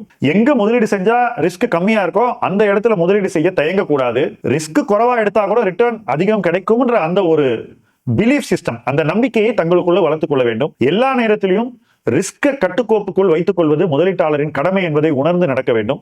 இதெல்லாம் நடந்தா இந்தியன் ஈக்விட்டி இன்வெஸ்டிங் தொடர்ந்து முதலீட்டாளர்களுக்கு ஒரு நல்ல அனுபவத்தை கொடுக்கும் அப்படின்னு நான் நம்புறேன். இடையில் எத்தனை தடைகள் வந்தாலும் அதையெல்லாம் கடந்து போகக்கூடிய ஒரு கன்விக்ஷன் அந்த முதலீட்டாளரை ஒரு பெட்டர் பிளேஸுக்கு கொண்டு செல்லும் என்பதில் எனக்கு முழு நம்பிக்கை இருக்கிறது. நீங்க கடைசியா சொன்ன பாயிண்ட்ஸ் ரொம்ப நல்ல சம்மரினே சொல்லுவேன். அதாவது ஒரு இன்வெஸ்டர்ஸ் எப்படி அப்ரோச் பண்ணணும், இந்தியாவோட ஈக்விட்டி எப்படி பார்க்கணும்ன்றதுக்கும் ஒரு கிளியரான டெஃபினேஷனே சொல்லுவேன். இன்ஃபேக்ட் இந்த மொத்த பாட்காஸ்ட்மே நிறைய இன்சைட்ஃபுல்லான இல்ல உங்களோட எக்ஸ்பீரியன்ஸை ஷேர் பண்ணதுக்கு ரொம்ப ரொம்ப நன்றி. அதாவது ஒரு எக்ஸ்பர்ட் கிட்ட இருந்து 30-35 வருஷமா ஃபீல்ட்ல இருக்க ஒருத்தரோட நாலேஜை நம்ம எடுத்துக்கிறதுன்றது ரொம்ப பெரிய விஷயம். அதை மக்களுக்கு ஷேர் பண்ணதுக்கு ரொம்ப தேங்க்ஸ் சார். தேங்க்யூ.